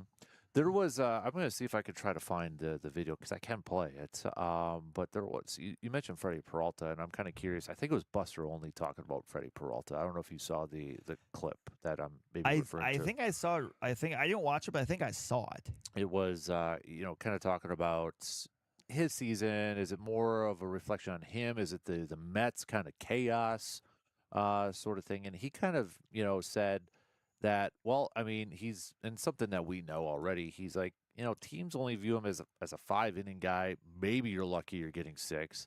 And he made a comment too that, even there were some Brewers people that weren't really sold on him being like an ace of a staff, which isn't probably the biggest surprise in the world. But, he kind of also talked about, this is a guy who finished 5th in the Cy Young Award, season last year. And you kind of look at, so I don't know, is it potentially that his market is doing now? Do you think eventually he's just going to be better as a bullpen guy coming out for long relief? Or? I don't think so. Okay. I think he's still gonna be a starter, but that's just kind of how it is. Like a guy that'll give you 5 1/3, like good innings. I know this year hasn't been as good as his time in Milwaukee, but still, like you look at the body of work from him, it's still good. Mm-hmm. So, no, I just think it's probably not helping his case going into free agency. And, you're probably, and the thing that kind of, probably sucks for the Mets too is I think they were probably anticipating, okay, even if we don't keep him, like we can extend him a qualifying offer, and maybe get a draft pick. Well, now if they extend him a qualifying offer, which, 1 year, $23 million around there, he'd probably take it. Yeah. Because, maybe wind a bounce back year. Yeah. A chance to maybe rebuild, but then also with the labor talks, we don't even know if that's going to be a thing. Right. Yeah. So, dogs barking again. I feel like J.J. Watt on Pat McAfee sometimes when his dogs are barking. But what I was going to, with the Freddie Peralta, we talk about the Kyle Harrison trade and with the Red Sox and that, with the way Brandon Sproat now is pitching compared to Freddie Peralta, and then you still have Jet Williams in the minor leagues. Mm-hmm. Early reaction, did the Brewers win that trade again now too? I think honestly, I kind of thought that depending on how you viewed it, they probably were going to either way. I mean, unless Peralta immediately signed an extension. Yeah. But I mean, the thing we always knew with Sproat is just the stuff. Like you just watch him pitch, you can tell. Okay, you can always see why teams like him. Like why you can get excited about him because he's got really, really good stuff. It's just taking him some time to kind of wrangle it in. Right. And then Jet Williams, I mean, we'll see. Like, he's played at AAA and it's been all right, but not somebody I would say that's kind of pushing the issue for the Brewers to call him up. Right. But he's still a younger guy, so could still be a trade piece if they want to flip him. That's kind of what I'm wondering. Yeah. Because as we you're going to have to start to take kind of inventory at some point of like, okay, you can't, if you're the Brewers, you like all of your top prospects are middle infielders. Only a certain amount of them are going to play. Mm-hmm. Like and generally you deal from positions of depth. Maybe that's it. And maybe he is one of those guys because you've got other guys who are not that far away. I mean, right. And yeah, that's just something they're going to have to, that's a discussion. I'm sure that's going to be, really consistent at American Family Field in the offices over the next month. Mm-hmm. We got to take a quick break before the top of the hour. To answer your question, Paul, I do have an NES. It's actually in the game room. So if you're looking at the video stream and you see Brandon to the left, there's a door. There's a TV in there next to the Big Buck Hunter game and the basketball shooting game. So NES is in there. I did have Techno Bowl, but my buddy Frank, I lent it to him 17 years ago, and I still have yet to get it back, and I don't think I'm ever getting it back. So Come on, Frank. I need another version of it somewhere. So, all right, we'll take a quick break, and we'll wrap up the second hour coming up after these quick words.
only got a couple minutes left to the top of the hour. So coming up next hour, we'll do a little cream of the crop. We'll hit up our AJM Automotive Pump the Brakes Full Throttle.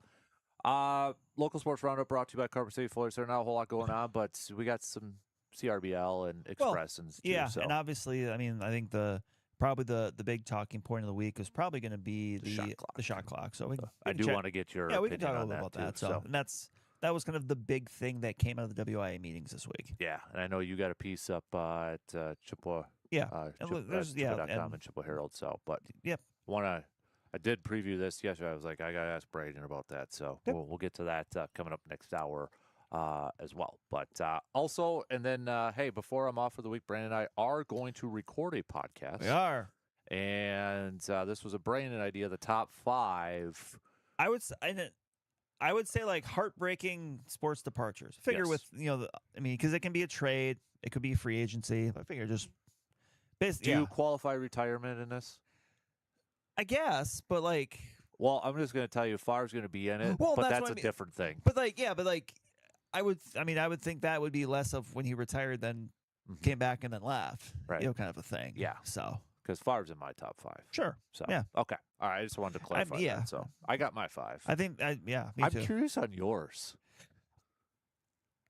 There's one of them that like I don't think people might expect, but like it ranks really high, and I'll be able to explain it obviously when we get there. But no, it's interesting because this is one I kind of thought of, and I put some down, and I've added some, and kind of, but the gist of it is there, has been there. All right. Shot clock's going to cut us off. 2 in, 2 more to go. We'll be right back after these news updates.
cruising on through. We are on to the third hour already on this Friday morning of June 26th. Thanks for hanging out and making us a part of your starts. If you're already at work, or maybe you're on the road heading to work, or maybe you got the day off, whatever the case is, thanks for hanging with us. We've got some AJM Automotive Pump the Brakes Full Throttle coming up here.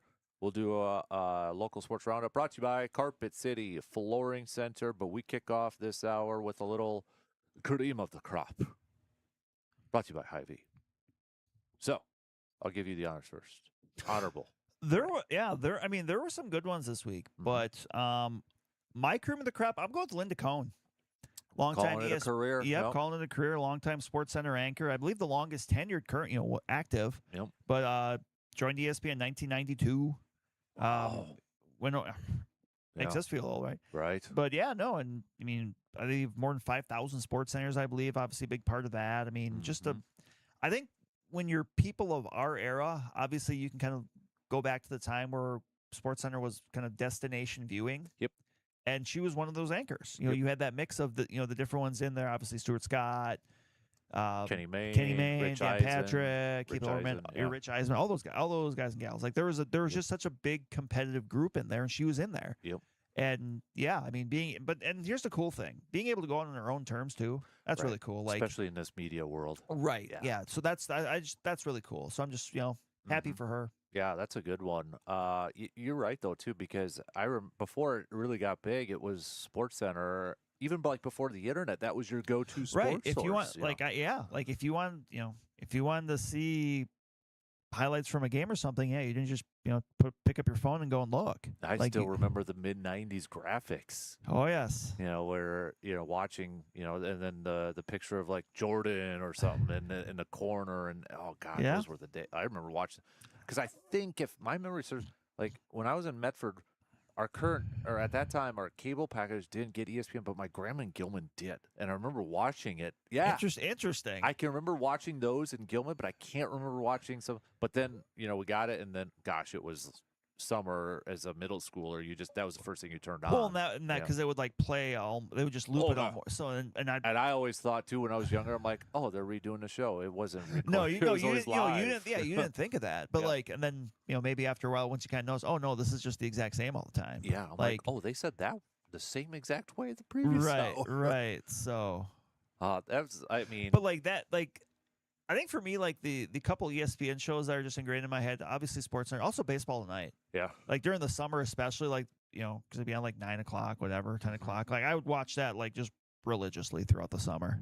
Mine, it was never consistent for me. It was just whenever I happened to see it was Stump to Schwab. Love Stump to Schwab.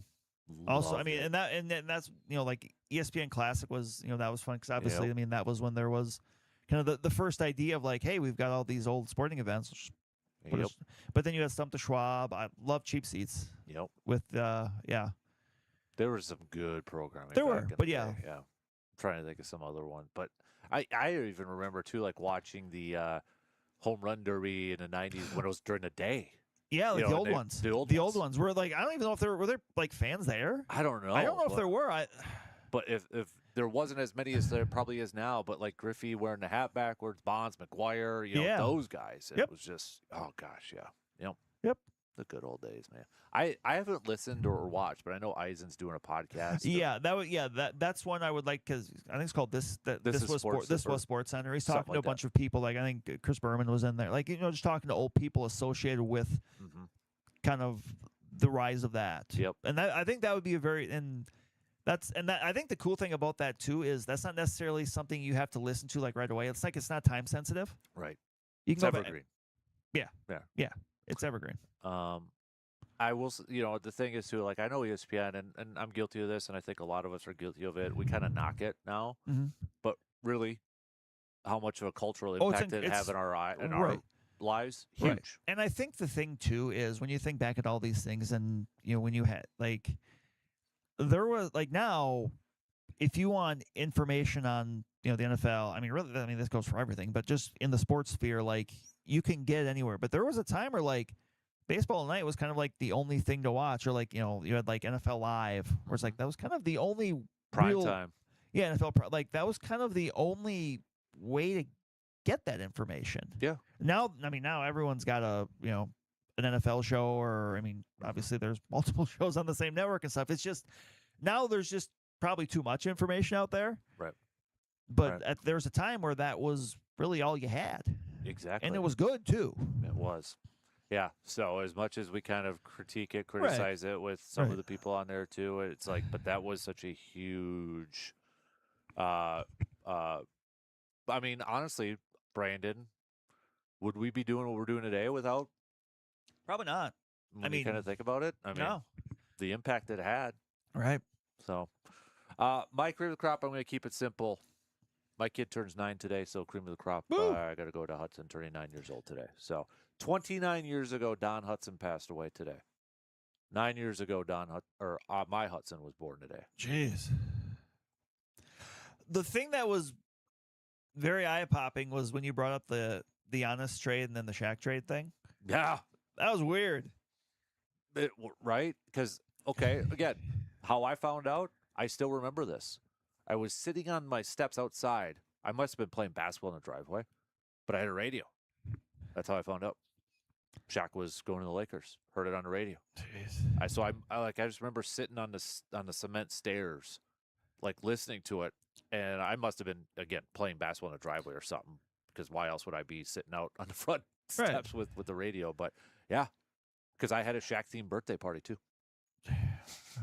I was not happy. So wow. So there's another tease, probably what's going to be in my top 5. Yeah. Yep. With that, but yeah, it's. And then, to really kick it off, too, it was not been a good couple days for Hudson in the jersey department, because he also has a LaMelo Ball Hornets jersey. Oh, no. Yeah. I'm like, yeah, welcome. No, dude, this happens. I swear basketball is probably the worst. Probably. With so much player I think you see the most movement there. Yep, I would agree. Tell you what, I want to jump into a local sports roundup. Yeah. Brought to you by Carpet City Flooring Center. So, first off, I know the Express, they picked up another win, but you talk about a big series coming up, 4 games against Lacrosse, and the Express are 4.5 games behind Lacrosse in the standings. So here we go. Chance to make up a little room. Yep, exactly. So, and it's like home away sort of thing. So a lot of traveling back and forth, but we got that for the Express. I know CRBL action's going on as well, right? I mean, we're getting close to the playoffs, it seems like. Is that true? CRBL, no, we're about halfway. Halfway? Next Okay. Friday in Augusta is the All-Star game. That's what I was thinking. So that's of. what Okay. next Friday evening at in Augusta. So that'll be going on there. So usually it's around that weekend of the 4th, but I'm sure with the 4th being on a Friday or on a Saturday, Sunday, they probably just have to do it ahead of time. Like last year, it was on a couple days after, but obviously it all just depends. That's kind of obviously people are kind of wanting to work around that holiday the best they can. So, but yeah, that'll be coming up next Friday night under the lights in Augusta. I spoke. Express are 3.5 back. Okay, now, that's so even better. Even better. Yeah. But yeah, all right, the big. So yeah, they've got. Just I want to make sure because they're got coming up here the 26th. So they're home tonight at Carson Park, at Lacrosse tomorrow, home Sunday against Lacrosse, at Lacrosse on Monday. Right. So a little back and forth. A little back and forth, and and then I mentioned the 4th. Obviously, next, which would be a week from tomorrow. Always the big annual showdowns for the Eau Claire and the Chippewa Falls Legion team. So the junior and the senior go back to back. It's kind of always the beginning of the day of baseball at Carson Park, because the Express always have that 4th of July game. So that those games always kick off. I believe it's 11 and 1. So you have the junior Legion and the senior Legion going back to back. Those are always great games. So yeah, you could have a full on baseball day at Carson Park next Saturday if you want to. Yeah.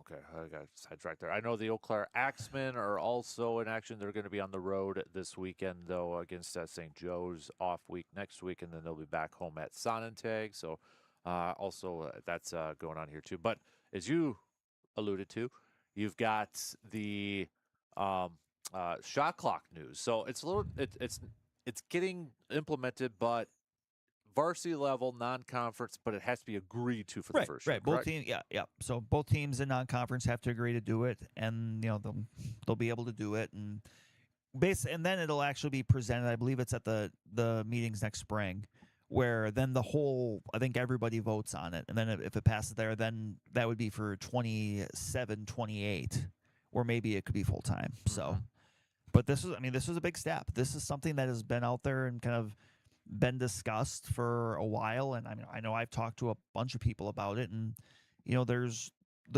opinions kind of all over the place on it. And that's kind of what I wanted to ask you. Like, what is it? Is there a majority or is it pretty split? Or I don't know. Like, I mean, if it's getting to this point, I think there's probably a majority, but I wouldn't say it's like a super majority. I mean, I think the best way I can lay this out is just kind of the people that want it.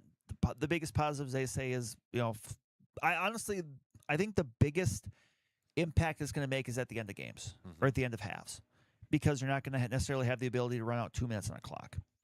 For the most part, most possessions in a basketball game end with a shot before 30 seconds. So for the vast majority of possessions, you probably won't even notice it. Right. But when you're in that spot where you're down 6 with 2 minutes left, a team can't take a minute off the clock, and they have, I think that's I do think that's good, and I think people who may push back and say, well, play defense, but you are playing defense. Like, right. if you go 30 seconds and you get a stop, you played defense. Right. So, but I think and I've talked with people from schools of all sizes as I work with. Right. And I think maybe one of the things that is going to be a bit of a challenge is, especially for smaller schools, like you're going to have another person there. You're going to have to staff another person to run the clock. And, for a lot of these smaller schools, that is a challenge. And, the cost of buying the clock. Some already have it installed. Like Chai in their gym, they've had a shot clock installed for 20 years. Oh, okay. It's just never been used. But otherwise, you'll probably have it maybe at the scorer's table, or if it gets set up under a basket, whatever. But like, you have to have somebody that runs that, and that's another cost. And obviously a lot of smaller schools are they're struggling right now, so that's just kind of another thing to add. But I think it was kind of a matter of time. I mean, other states around us already do it. Minnesota does it. Illinois does it. So it's not. It's more along the lines of maybe just kind of getting in line with what others are doing. I forget the exact number, but I think Wisconsin will be like the 36th state, something around there. Okay. So the majority of states in the United States for high school sports do have a shot clock of some kind. So, and you would know this better than I would, but I would imagine from like a player standpoint, because I can't see this being a big adjustment for them, like, because you watch it from college, you watch it on the pros, like they're familiar with it. Right. It's not like this brand new, like, hey, now, because I mean, the vast majority of teams get shots up in less than 30 seconds. I feel like the biggest adjustment will have to be those coaches that really try to drain the clock, right, from a game plan. And this, like, also the way basketball goes, like the trends, like it's going away from that. I mean, this isn't 30 years ago, with the four-corner stall. With the exactly, we're working, it's work for one shot and it takes a minute and a half kind of a thing. Like, that's not, that's just not generally how basketball is played anymore. So I think it's one of the, like, it's a big change, but like, again, I only think you're going to really kind of see it and experience it in certain situations. So and maybe this hasn't been decided or figured out, but like, so this year non-conference, so early in the season, I would imagine. Yeah, for a and lot I mean, you do have teams that have non-conference games in the middle of the year, right? But is there got to be a point where it can't be like, okay, day of you agree to do it? I would imagine so. You know because I'm sure ADs now, you for the most part got your non-conference schedule set up. I'm sure they're probably going to be reaching out and being like, reopening the communication, say, hey, what do you guys think? Is this something you're interested in? Like, they won't show up the day of and say, well, we don't got a shot clock today, or, oh, we got a shot clock today. Like, I'm sure they're going to know. Okay, yeah. How much an officiating standpoint do you think this will affect? It's just another thing they're going to have to keep an eye on. Yeah. I mean, and really, it's just, honestly, it's maybe not even an eye, just keeping an ear on. Right, yeah, true. Just listening for the horn. Yeah, but I got to from a fan perspective, do you think the majority is in favor of it? Probably. I mean, I feel like fans are like, okay, it's about time, Yeah, I think for the potential like stalling techniques, like it's something that kind of popped up at some state tournaments in the last few years, and people kind of voiced their displeasure for it. Yep. So and look, here's the thing, but you're also going to always hear the people who are voicing their displeasure more than the people that like something. They're the louder majority. Yeah, that's just and that's because if you like something, you're not going to be shouting from the rooftops, "I really like this." Yes. You're just going to be like, "No, I like that." Yeah. So if people don't like something, you're always going to hear from those people about anything more than you will for people who are happy with something. So, but I'm very interested to see how this goes. Me too. All right, so, let's take a quick break, and we've got a little AJM Automotive Pump the Brakes Full Throttle. We'll be right back after these few words.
All right, we are back We were talking a little bit off the air. Lost just about the Chuck Hogg and stuff like that. So lost track of time there. So. did. Not because of Unsolved Mysteries. That is playing in the background. But as always. As always. It's a tradition unlike any other here now. But all right, let's do a little AGM Automotive Pump the Brakes Full Throttle. I am actually going to lead it off with this, with a little story that Brandon just told me. Pump the Brakes Full Throttle. Winning shake of the day is a very legendary Wisconsin accolade. I say full throttle because I don't think I've ever won shake of the day. You just won it for the first time. I did. Do I put this in all my social media bios? I think you should. One time shake of the day winner? I don't think I've ever won. But I think from a Wisconsin standpoint, that should be an accolade that you celebrate, regardless of how much money you may have won. It could be $1. You won. I mean, the biggest thing is you won. You won a shake a day. So, big congrats, cream of the crop, Brandon, for winning a shake of the day. Jeez, so, you got a low bar this week. Hey, I'm jealous, but I did have a hole in one. I'd rather have the hole in one.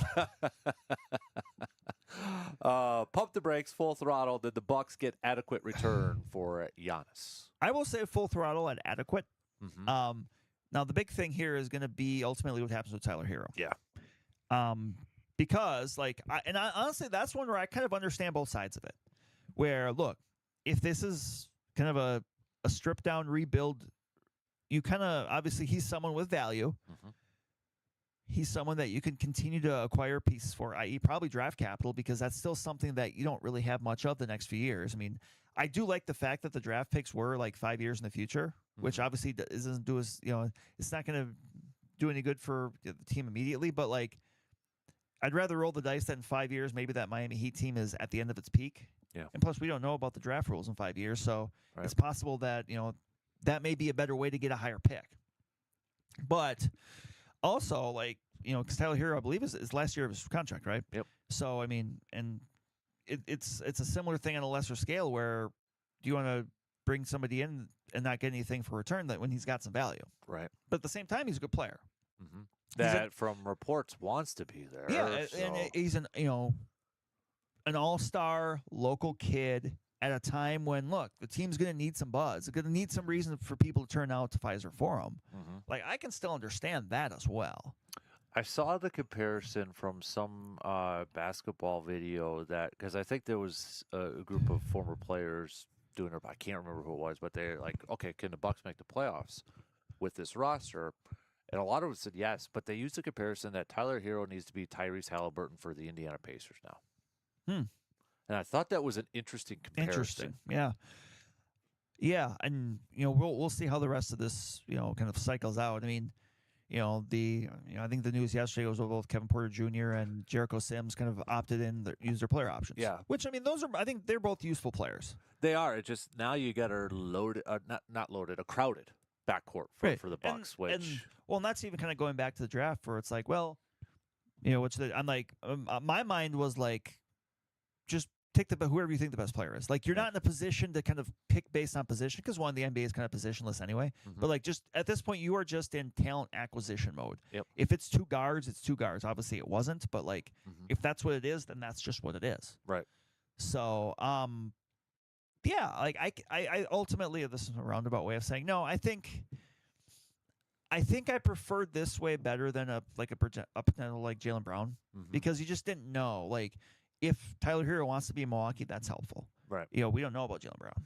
Yeah, and if I know Jaylen Brown had more control, I feel like if you would have made the Jaylen Brown trade, then the roster construction, the game plan changes a little bit to where it's like you're not trading for Jaylen Brown just to win 28 games. Right. Or you're not like, okay, this is a 3-year plan. Right. This is a now plan. Right. And you're not gonna bring a guy like that in with that in mind. Right. You're not gonna ask him to do that either. Pump the brakes, full throttle. Do you think pump the brakes, full throttle? Tyler Hero will play one game in a Milwaukee Bucks jersey this year. I will pump the brakes on that. I do ultimately think he's dealt. I think there will be a market for him, especially since Austin Reeves signed with the Lakers. I think now everybody's going to look at Tyler Hero. Right. There's going to be a market for him, and I think that the Bucks ultimately will just kind of look to continue to grab assets. And especially like some of the trade packages I saw, if you get 2 first-round picks for him, right? I mean, how do you say no to Right, that? because then I mean that and again, part of this is you're kind of I don't say you're tanking, but it's with the idea of like, okay, you're probably like with Tyler Hero, without Tyler Hero, you're probably not a very good team anyway. Mm-hmm. And if the guy's only under contract for 1 more year, and obviously going to be looking for a bump up in pay, and deservedly so, he's been very good. Right. You probably just make the move. Yeah.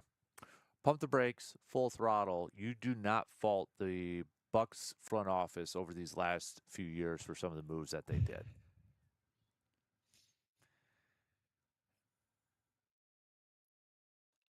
That's tough because like it wasn't for a lack of effort. Mm-hmm. Yeah, maybe that's the best way to say it because we could question some of the moves, but yeah, I would question the moves, but I don't question.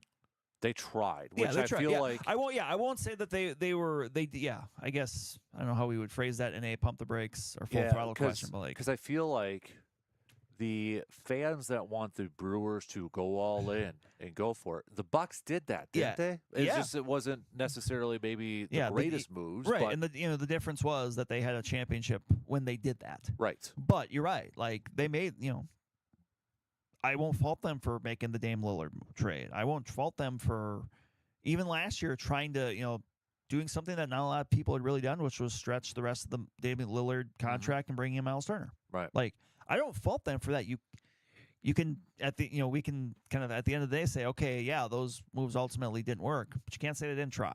Right. And that's where it's hindsight's always 20/20. We can look back at this and if they win a championship with Dame, they're probably still together one, but then we're not complaining or criticizing. Man, Drew Holiday would have been a better choice, and et cetera, et cetera, et cetera. It's always a what if and that. But like, I'm kind of in your boat. Like a lot of people still bring up the Drew Holiday and Dame trade, but at that point in time, a lot more people were complaining about Chris Middleton. He was banged up, he was hurt. There wasn't a second scoring option, right? And it wasn't going to be Drew Holiday. That's just not his game. But even like looking at the success Drew Holiday had after he left Milwaukee, it was more in like it was in a role he wouldn't have been in Milwaukee, right? Which was like the fourth, the fifth, the sixth guy. Yep. Because there was like he was going to have to be in that scenario at the very least, like your third option. Because I feel like we would have, if they would have kept Drew Holiday, I feel like we would have had the conversation all year. They need a score. They need a score. They need a score. Trade for a score. Go on. And I think, we get, or too many people get caught up in like, well, they should have just traded, Chris Middleton or somebody for Dame. But that's not how that works. Right. Because, yes, Drew ended up not playing for the Blazers at that point. They flipped into Boston, but they probably had, I think it's evident, they had the mind, okay, what's going to get us a better return, Drew Holiday or Chris Middleton or something? Drew Holiday was going to fetch him a nice deal in return to flip him, which is what we're talking about with Tyler Hero now in this situation. So, I think it's a very interesting comparison between the two, where you have the Brewers who they've got this, they don't get uber aggressive where the Bucks do. But there's, the one big difference in this scenario is the Brewers have been able to develop the young talent. Right. The Bucks haven't. Yes. Dante DiVincenzo is the only draft pick they've hit on in like the last 8 or 9 years. And he barely stuck around because he was a good complementary player. He was a good player on a championship team, and he's carved himself out a nice career.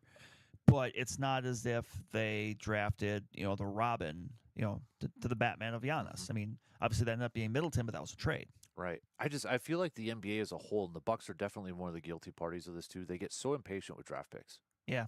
I mean, Jalen Brunson was not drafted by the Knicks. Right. Shai Gilgeous-Alexander was not drafted by the Thunder. Tyrese Halliburton was not drafted by the Pacers. Right. I mean, you look at these guys, it's because I think a lot of it is they come in 19, 20 years old. Mm-hmm. They still need time to get acclimated in that. I mean, both the Bucks draft picks, they're going to take time. And now, maybe because of the situation the Bucks are in, they will be able to be more patient with them. Right. But the other thing too was there were so many times when the Bucks drafted, and look, it's not like this was the first lottery pick they had in a decade, right? Yeah, since Thon Maker, I think. 2015. So, but there were so many times, especially in the later years, where it was weird when the Bucks would draft because, even though they're like a win now situation, they would draft these projects. Yeah. It's like, okay, here's this guy that maybe he ends up, this other person who maybe they end up being talked about as like a good rotational guy. A guy that can come off bench. You know what? The Bucks could use that. They could use a few of those guys. But instead, they're taking these projects that never sniff the court. Right. Right. Like it was like an it was Andre like Jackson Jr. is still there, it's but like, he's and yeah. It'd be like if DJ Wilson. Yeah. And I guess in some ways the Rams kind of did this, but it'd be like a team like the Rams just spending all their draft picks on guys that are going to take 3 years to develop. And I know they drafted the quarterback, but it's a little bit different there. Right. But like if they just spend all their picks on like players that weren't going to contribute for 2 or 3 years, like the Rams are in win now mode. Like wouldn't you rather try to get yourself maybe a safety that can mix in, play special teams or something like that, as opposed to just some guy that's going to be, wearing out the 2-way contract between Oshkosh and Milwaukee? Right. No, you're I just right. never, and that was a complaint at the time of a lot of people that cover the Bucks too. It's like, why are they going for these pie in the sky picks when? Or the kid from Kentucky from a couple of years ago, that was like a big time project. Talent was there, Yeah. But it was like, you're gonna have to wait. Well, they didn't wait. They didn't wait. Yeah. And now hopefully they'll be and look, Taylor Jenkins has the reputation of being a developer. Mm-hmm. So now maybe they'll have the chance to just kind of take a breath and be a little bit more patient. Yeah. Yeah, that's what I hope, and I know we're gonna have to probably take our lumps. Yeah, it's definitely gonna be taking some lumps. Mm-hmm. I think right now I probably trust Taylor Jenkins more than John Horst, just because John Horst, some of the moves there's nothing. He wasn't the one who got Giannis. He wasn't the one who drafted that or made the Chris Middleton trade. Right. To bring Chris Middleton in. So now I don't want to paint the picture that he's been bad in some of his. I think getting Drew Holiday for Eric Bledsoe was and I think the thing about Horst too is it always like the things he's been good at is almost like plucking those guys, like a Ryan Rollins is a great example. Like finding the diamond in the rough, so to speak, that's already in the league.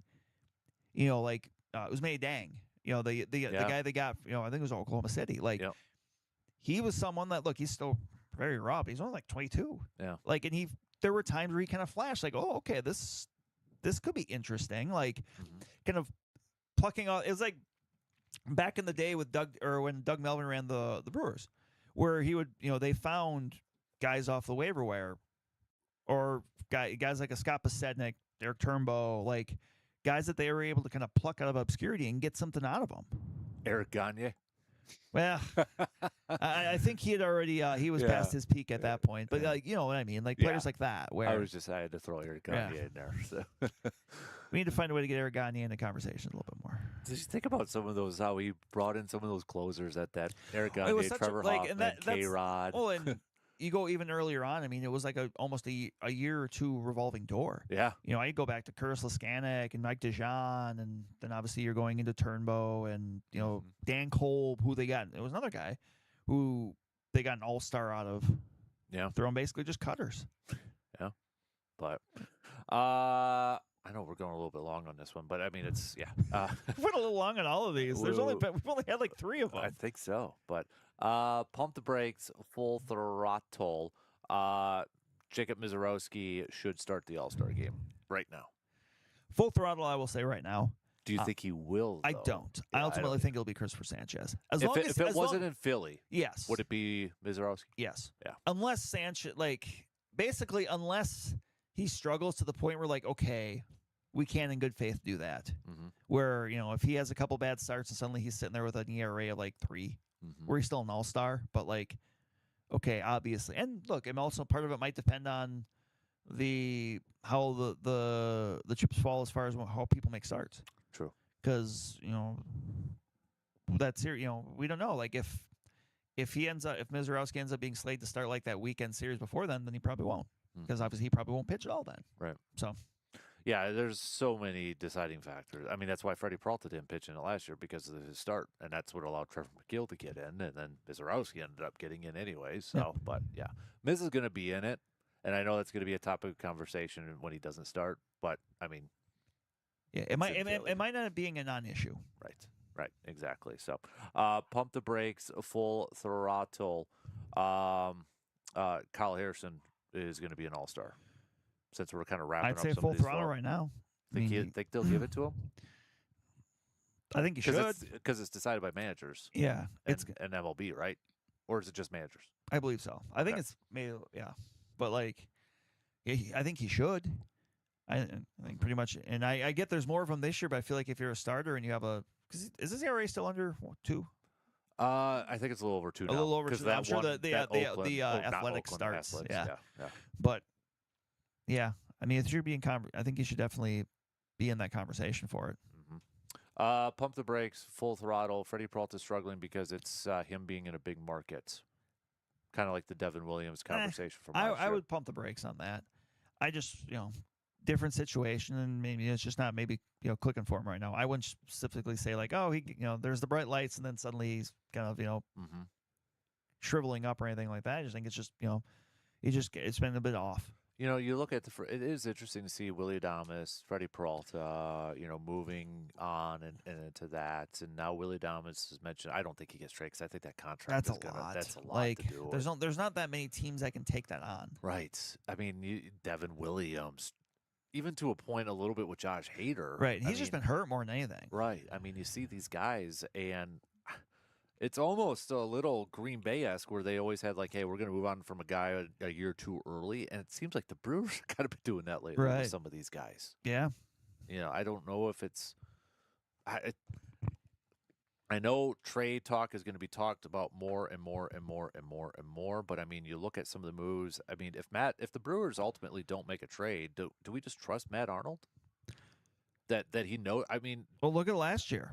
I mean, I remember coming off that trade deadline. I mean, the big move was Brandon Lockridge, and I wasn't happy. I was like, right, what's this? And I mean, look, they won 97. What was it, 97 games? Yeah, they won 97 games. They reached NLCS. Obviously, they were certainly outgunned. That was very obvious. But like, yeah, I think at this point, Matt Arnold has earned a specific or a pretty decent size amount of trust. Pump the brakes, full throttle, last one here. If the Brewers win this series against the Cubs, let's say 2 out of 3, that'll put them at 51 wins halfway through. Pump the brakes, full throttle. I'm going to ask you again, do they win 100 games? I would still say I would pump the brakes on that still. All right. I would still say I think they can get right there, but like I don't know, 100 is still just like a lot has to happen. I'm going to say full. Part of it is because that NL is still deep. Where they're gonna have to be 4. Like, the thing is that bugs me the most is the whole. It's like this every year. Teams are peaking too early. What are you supposed to do? Right. Yeah. You know what I mean? Like, what are you supposed to do? Do you want them to not win? Right. Yeah. Like, hold on, guys. We can't be playing too well right now. Why don't you just calm it down a little bit? Like, I get it. You don't want to limp into the postseason, or you don't. That sort of. I understand. But what? Like, how do you control that? Exactly. If you're a player, if you're a coach, how do you really control that? Right. I mean, that's just you can't do anything about it. Mizorowski, we need you to slow down a little bit. You're pitching too well right now. Right. All right, that's your AJM Automotive Pump the Brakes full throttle. Let's take a quick break. We got to play a little catch up. We'll be back after these few words.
we do have to play a little bit of catch up. Weird, right?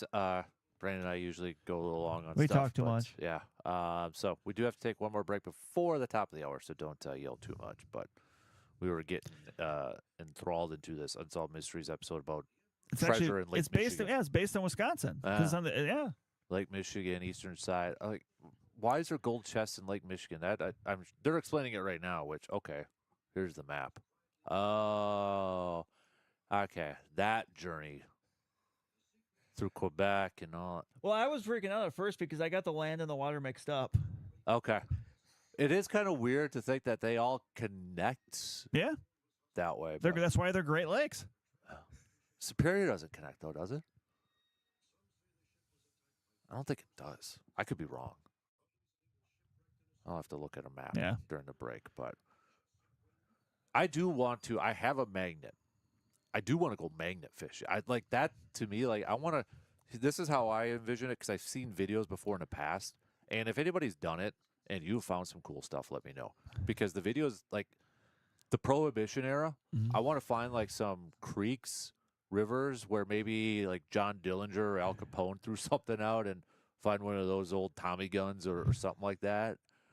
That's what like I want. Like that's what I want to find. Stuff like old school stuff like that. I got to find that go-to. You're just gonna find beer cans.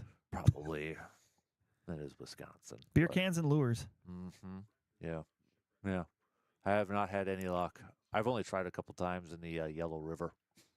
And there's nothing in there from those spots, but yeah. I would like to go treasure hunting. Like Nicolas Cage treasure hunting style. Yeah. National treasure. We're a week away from 250, so maybe is there some big treasure to be had in 250?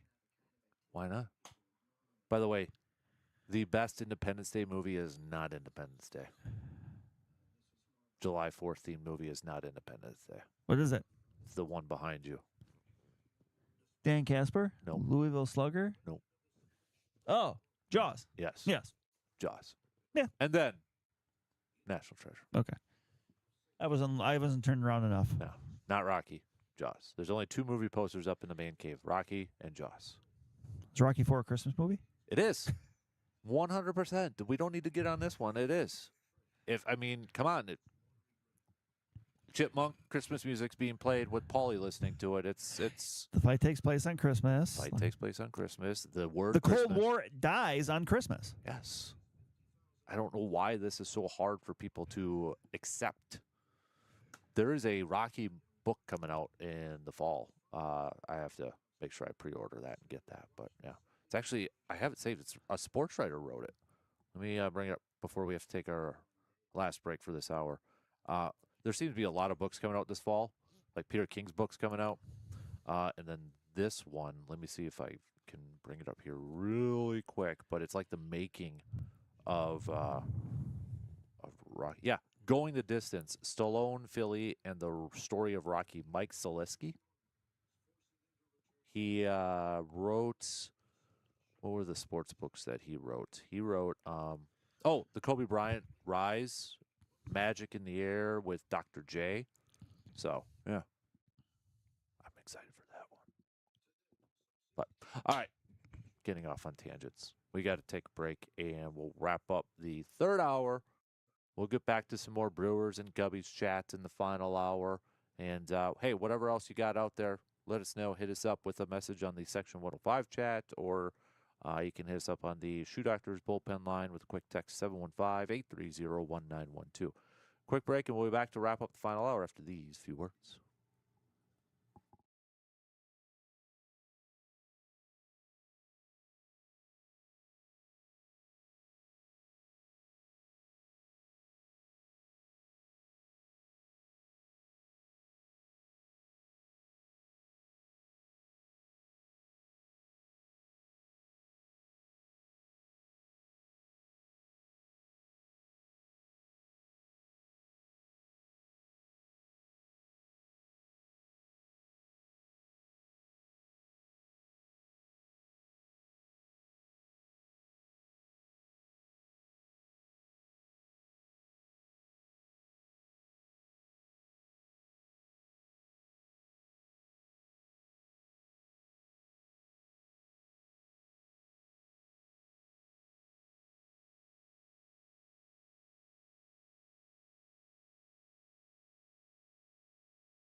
Just 4 minutes left to the top of the hour. Coming up just past 9, we will get back to some more baseball talk as we start to preview Brewers versus Cubs tonight. Jacob Mizorowski versus former Brewer Colin Ray.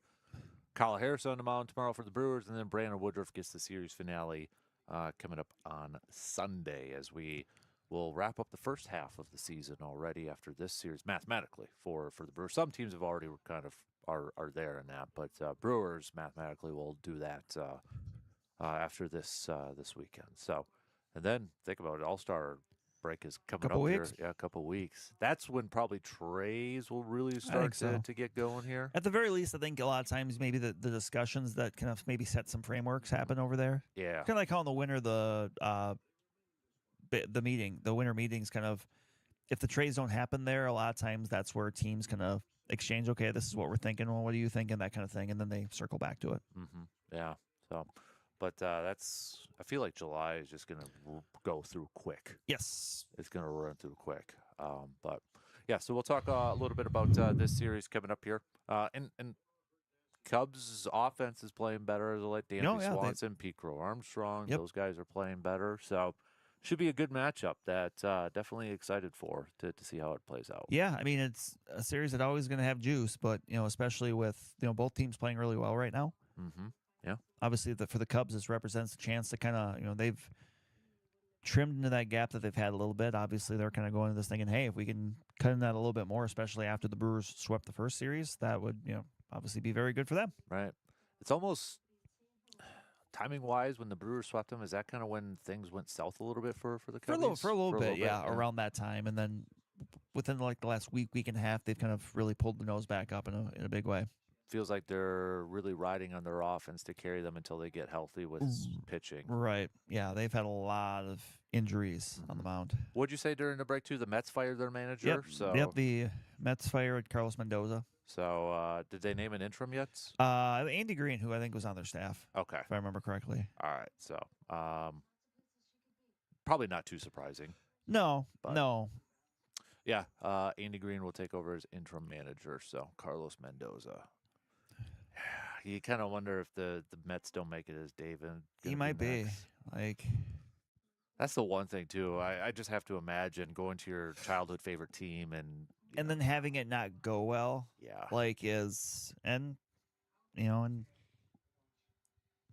some ways, it's kind of one of those things where, like, obviously it sucks. I mean, I don't wish ill upon him, but it's kind of like, it almost seemed like he tried to be a little bit too cute with some things in the offseason, like, not retaining Pete Alonso and trying to go and sign Jorge Polanco, who hadn't played much first base, to play first base. Now Jorge Polanco's injured because Jorge Polanco gets injured a lot in his older years. Like, it just seemed like sometimes he was trying to be too cute when, like, that's things you kind of have to do sometimes when you're in Milwaukee. But when you're with a team like the Mets, you can just pay Pete Alonso. Right. Like, yeah, definitely. But all right, shot clock's going to cut us off. So we've got news updates, and then we will kick off the final hour for the next week or so, too. So yeah, we'll be right back after these news updates.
All right, here we go. Final hour for the week and, well, for next week, too, because we're off next week, or I'm off next week, and my annual week off around Hudson's 9th birthday. So, happy circumstance. It's like that and the 4th.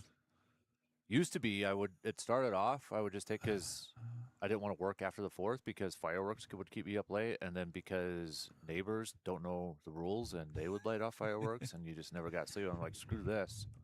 So that's how it kind of just happy circumstances. So, but don't forget, sign up for the Kasper Classic. We only got 11 spots left in the 1 p.m., none in the 10 a.m. We still got some spots for the Surveyor. I don't think anybody wants to golf with Surveyor. They're probably intimidated because he is a one-time champion of the Classic. So, but the title belts are in.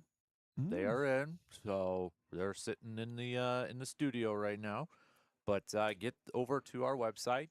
Get your 2-person team signed up.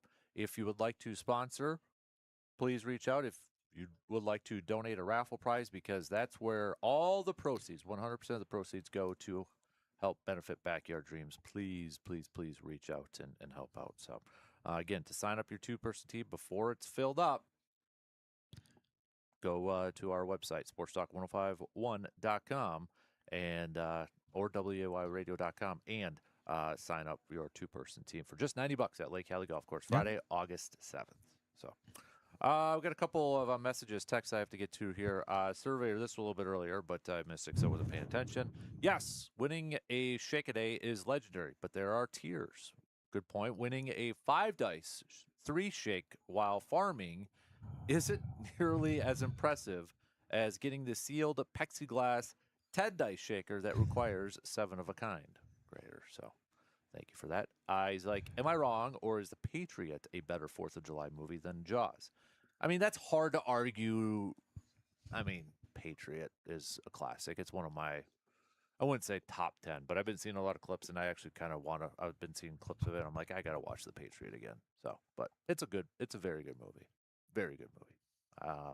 Jaws is just one of my all-time favorite movies, so I'm partial to that. And it's weird because Jaws is the movie why I get freaked out by large bodies of water. Yet I love the movie.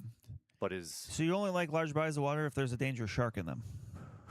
No, I don't. I think the problem is if I can't see the other side of the water, that's what freaks me out. You know what I mean? Like if I can't see land, right?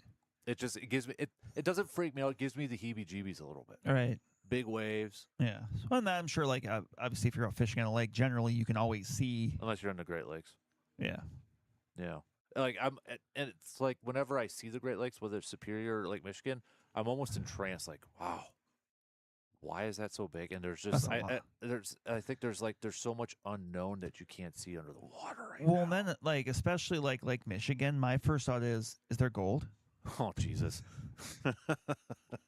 Going off the conversation earlier about the the Civil War gold in Lake Michigan, allegedly.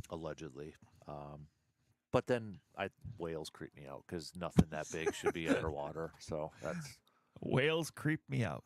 I'm a big blue whale should. I mean, come on. What about baby beluga? I don't care. In the deep blue sea. I don't care. You know that song? No. It's a kid song, Baby Beluga in the Deep Blue Sea. I don't listen to kid songs, so I don't know. I just remember from when I was a kid. Oh, I don't know. Nope. So yeah, that kind of creeps me out. I don't know why, but I love playing the Jaws NES game. I finally learned to beat that. Not recently, a while ago, but yeah, dude, that's actually got a creepy song in there too. Duh. It's not the theme. Duh. Easily one of the most iconic theme songs is Jaws, right? Come on. So, we did have another text. This is from, let me bring it up because I have to do it on my phone here. Big Worm says, pump the brakes, full throttle. Matt Arnold is the best GM in Wisconsin sports. I'd say full throttle. I would say full throttle. I know you're not a Packer fan, but right, that would be. That would be the one I would kind of think of. But I mean, obviously, it's a John little. Horst ain't. What would it be athletic director for Wisconsin as a comparable one, and we don't have one. So yeah, so and even if Chris McIntosh is still there, I'm not sure people would say he was. So yeah, I mean, I think no, I'd full throw all that. Yeah, I think Goody has done some good No, things yeah, too. right. I mean, it's just right now I'd probably give the advantage to Matt Arnold for sure. But all right, so we got Brewers, Cubs, Miz on the mound tonight here. I know it's only halfway through the season, but how big is this series from a Brewers perspective? I think I would say pretty important, just because the Cubs are third, right? I believe second now. No, they're second. Okay, they leapfrog the Cardinals. Yep. Okay, so 6.5. Cardinals are 7. Okay, so I mean, yeah, they're still very much. I mean, look, it's the halfway point. You can still make up that much distance. So, yeah, but I mean, and I think just especially after you got off to the great, you swept them the first time, like you want to come back and build on that to the point where basically you've almost got the season series win locked up in case it comes to that. And look, I mean, the Cubs the last week and a half have been playing really good. As you mentioned, they've been really hitting the ball. Like, you'd like to be able to kind of be the one that kind of, maybe, knock them back down a peg after, they've just been playing really well. Right. Yeah. I think this is what you say quite a bit. These are games that are going to matter in September. Yeah. Right. When it comes to a division or a national league. Like they don't play again for a bit. Because there's only they play 4 series total, 2 at each venue, and one of those is near the end of the year. So, yeah, and because I think you're going to have some of the naysayers or whoever they are, like, oh, it's only end of June. This isn't like a make or break series, and I get it's not a make or break series, but it still matters when it comes to potentially. There's a good chance we could be talking about these games when we get to September, and saying, man, what if Brewers got swept in that series or lost or they did sweep? There's so many different. You just don't know. And I think that's why Pat Murphy always preaches one game at a time, and he always preaches how important these games are, because you don't know, looking back at it, how things could be different when you get to September. And I'm not taking this National League for granted either, because it's very, very deep, it looks like, and you're going to have a lot of teams in contention. So the more wins you can rack up at this point, it will better serve you, I would imagine, in September or October. But you have Miz, you have Harrison, you have Woodruff. It feels like, you have to win the series. But I want to go back to Woodruff here for a second. If Woodruff, now what he did on Monday was just insane. I don't expect that every single outing from him, although it would be pretty awesome. But if he has consistency close to that, does that alleviate the question of maybe they need to go get another starter by the trade deadline? Probably. Or does his injury history still kind of make you nervous with that? I think it's one of those things where you can probably never have enough starters. Yeah. But if you're trying to prioritize what they need to do, maybe it moves it down the pecking order a little bit. Yeah, because, we were talking, like Ryan from Minnesota would be a nice one. Joe Ryan, yeah. Joe Ryan and that. But, if Woodruff is kind of vintage Woodruff. Yeah. Or you just try to build the Mecca rotation, where you just, it's like, okay, yeah, he's doing good, but let's go get another guy anyway, just because. Kind of like what Dodgers do. Right. Well, because, like, look, Shane Drone's done well as a starter, but you could move. He's someone that would make a pretty easy move back to relief as a multi-inning guy. So, like, you could do it. Well, I'm glad you brought that up, because they kind of mentioned that Robert Gasser is going to go to the bullpen now, which was a little surprising to me, instead of Shane Drone, who was really good out of the bullpen. Right. Yeah, that's a little surprising to me too, because, yeah, I would agree. There's more of a little bit more of a sample size of Drone being good out of the bullpen. Right. And they're both lefties, so. And I don't know, when Logan Henderson comes back, does that mean then Drone goes there, or maybe Robert Gas gets sent back down? But how big do you think it is to have Jared Koenig now back with the ball club? I'm interested to see how he slots in, because maybe, if he's back and he's feeling good and like pitching the way he has, maybe that takes a little bit of the weight off Aaron Ashby's shoulders. But at the same time, Pat Murphy just loves to use Aaron Ashby all the time. So, but getting another lefty out of the bullpen like that, I think is a good thing. Like another guy that can come in there throwing gas, get outs, ideally when he's going. Yep. Like just something to give you another lefty isn't a bad thing. You would think kind of a refreshed. Yeah, maybe, and maybe because at this point of the year, it's halfway point. He hasn't got very much mileage on his arm. Right. Maybe he is someone that'll be able to just be strong throughout the rest of the year. I thought I had read earlier in the week too. The Brewers are going to go back to more of a typical 5-man rotation. Yeah, which is interesting. Which is interesting for that long stretch. You would think that maybe they would be more motivated to go 6-man. That's where I was going to ask you. That's interesting. Yeah. And maybe that kind of changed, but is that the smartest decision to do right now, considering you got Woodruff back? You might, because I felt like with Woodruff, would they kind of keep him on a pitch count, maybe for a big chunk of the rest of the summer? Because we go back to spring training, and that was always the theme and the talking points. Like, it's not opening day; it's October. That's when we want him to get ready. And maybe that still is the plan. It's just the way he was pitching on Monday kind of threw that plan out the window. I don't know, but could be. It almost feels like if you'd almost want that 6-man rotation, one for Mizorowski to make sure he's not overused, but also Brandon Woodruff. Right. Yeah, and they had the depth to do it. Right. That was always the big thing. Like you don't do it if you're getting poor performances from a few of those guys, and they're not. Like they basically have the depth, they could use it. But this is also something that can always change.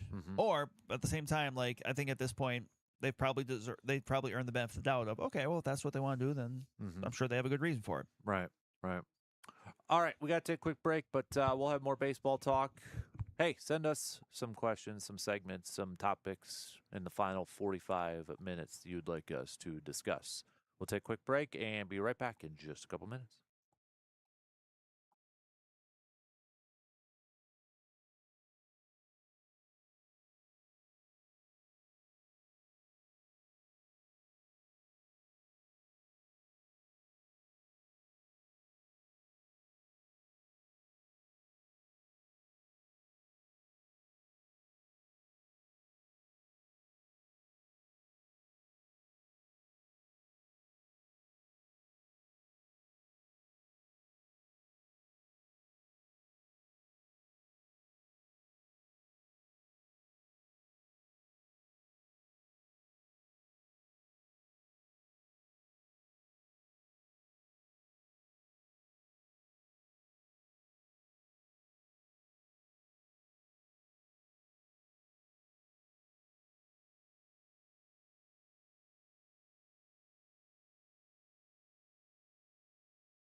All right, starting to kind of wrap things up here. We got some picks coming up at the back end of the program as we normally do. But I know USA lost last night in soccer, but they've already advanced, so I don't want to bury the headline.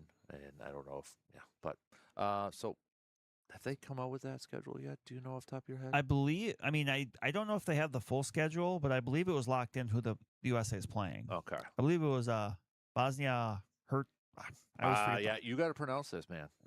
Bosnia and Herzegovina. Yes. On Wednesday. Yeah. All right. In the round of 32. Wednesday, yeah, then it's knockouts. Mm-hmm. Knockout punt. Get to the Sweet 16. Excuse me, but I know this isn't really Bucks related in that, but what was your thoughts with LaMelo Ball getting traded to the Timber? Because I've seen a lot of people saying, is that the Bucks trading for Dame Lillard? I mean, no. I mean, obviously Lillard was older, was more, I would say, established.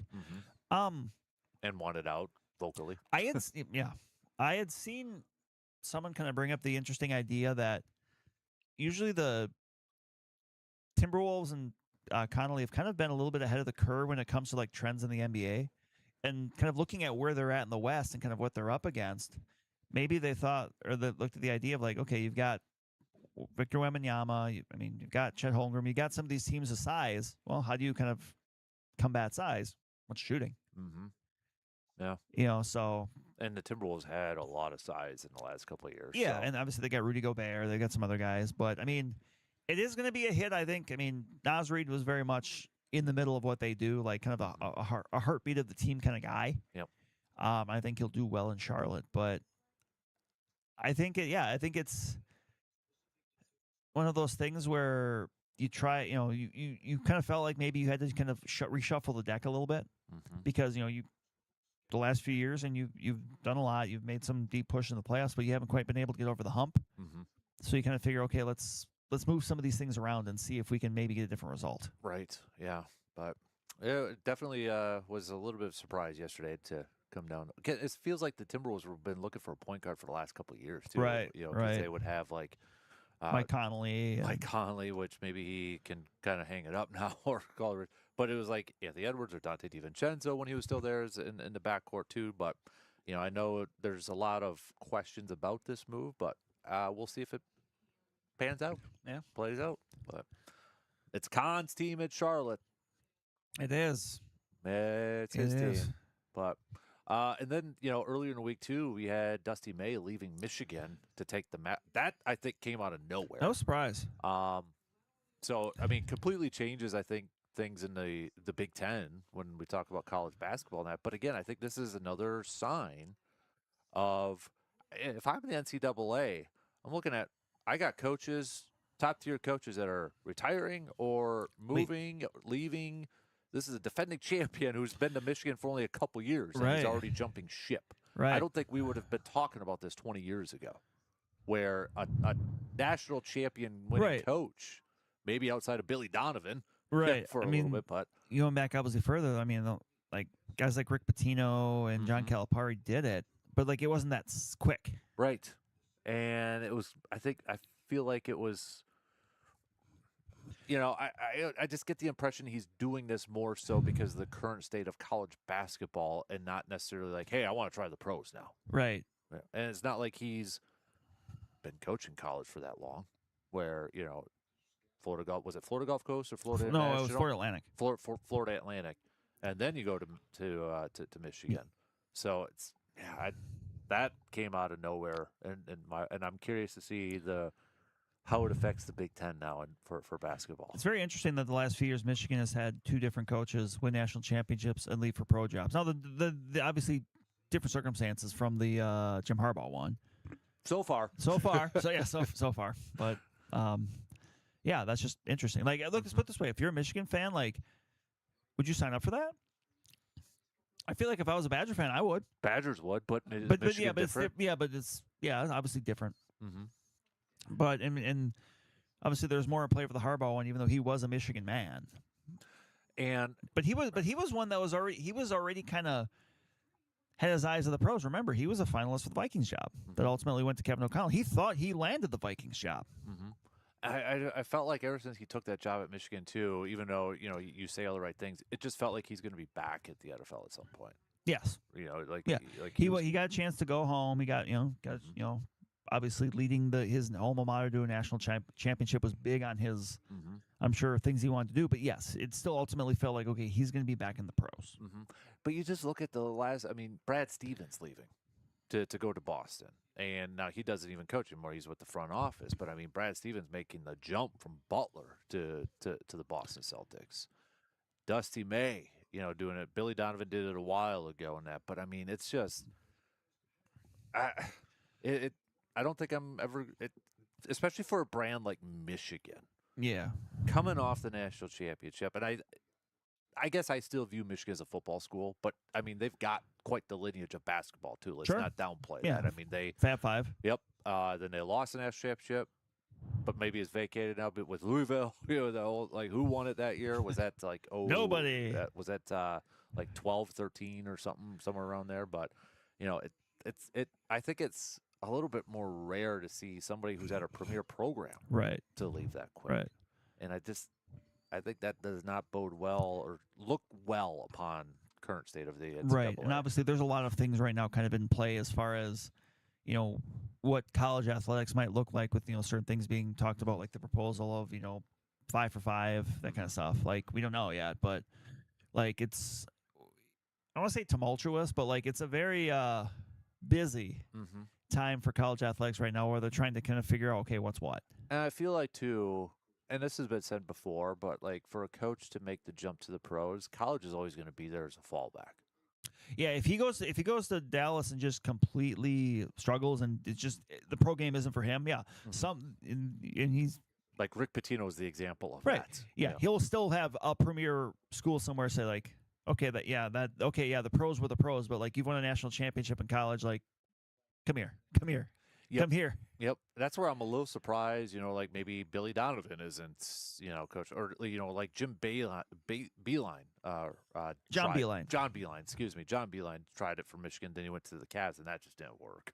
But he hasn't coached since. No, maybe just, and I don't know if he'd be interested in going back to Michigan for a little bit there, but yeah, Michigan football and basketball are going to have 2 new coaches this year.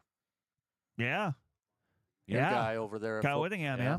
So it's going to be kind of interesting season for the AD and the athletic department over at Michigan. But earlier in the week, too, since we're talking a little college, we did hear one name for Wisconsin's athletic director. I didn't know if I saw this. So there was one name reported that to be a finalist for the Wisconsin athletic director job. Desiree Reed, I believe it's Francois she's the athletic director of University of Arizona. Okay. Her main, forte or background is financing, budgeting, fundraising, and budgeting. Yeah, and that's what, now more than ever, that's what a decent chunk of this job is going to be, whoever it is. You're not going to have somebody take that job that doesn't know anything about finance. Do you feel like pump the brakes full throttle to be a college athletic director now? It's not necessarily a background in athletics. It's almost a background in business. Full throttle. Yeah. I feel like you can probably, if you have a background in the finances, you can find people to help you out on the athletic side of things and that's probably where you trust your assistants and stuff like that about okay, well, what do you think about this, coach, or whatever, but it's a money game right now. Yeah, and it's kind of similar to, I think, when you get to football general manager talks. Do you want the salary cap guru or do you want the scout? Right. And then if you go one way, you got to make sure you surround yourself with somebody who's really good at that. Yeah. Right. Yeah. Kind of goes back to our coach conversation. Yeah. If you're the offensive guy, well, then you're gonna bring in a defensive person that can take care of that. Mm-hmm. Yeah. But so the only thing, and I was reading some stuff too, and we talked a little bit about it earlier in the week, but I was reading some stuff where one of her red flags is the relationship she had with the head coach for Arizona because of the contract stuff. So he now apparently reports directly to the president instead of her. Interesting. Because of how the contract negotiation stuff went. So that's kind of Yeah. maybe a red flag for some people, Yeah. but And I'm going to be honest, like for something like this, I'm not going to have the mental Rolodex of like, oh, that person would be good, like that. Like we would like if like a football coach, like if our favorite team's head coach was hiring or spot was open, there were 5 finalists, and I kind of felt this way even a little bit about like when the Vikings hired the new general manager. I'm like, well, I mean, we don't really necessarily know much because they're all assistants and stuff like that. So yeah. So I think it's just gonna be one of those things where just wait, however the process plays out, and then you just go forward. I just think the biggest thing is going to be for people when they find out the background, because I think a lot of Badgers fans just randomly say J.J. Watt. They go to the former athletes. Yes. Or, who's another one? Rondé and Mark, whatever. Yeah. Ideally, maybe the perfect candidate is somebody who, was a former athlete, but they've excelled in business. They've got that. But remember this, the last person they had, Chris McIntosh, former great tackle, went on to play in the pros. Yep.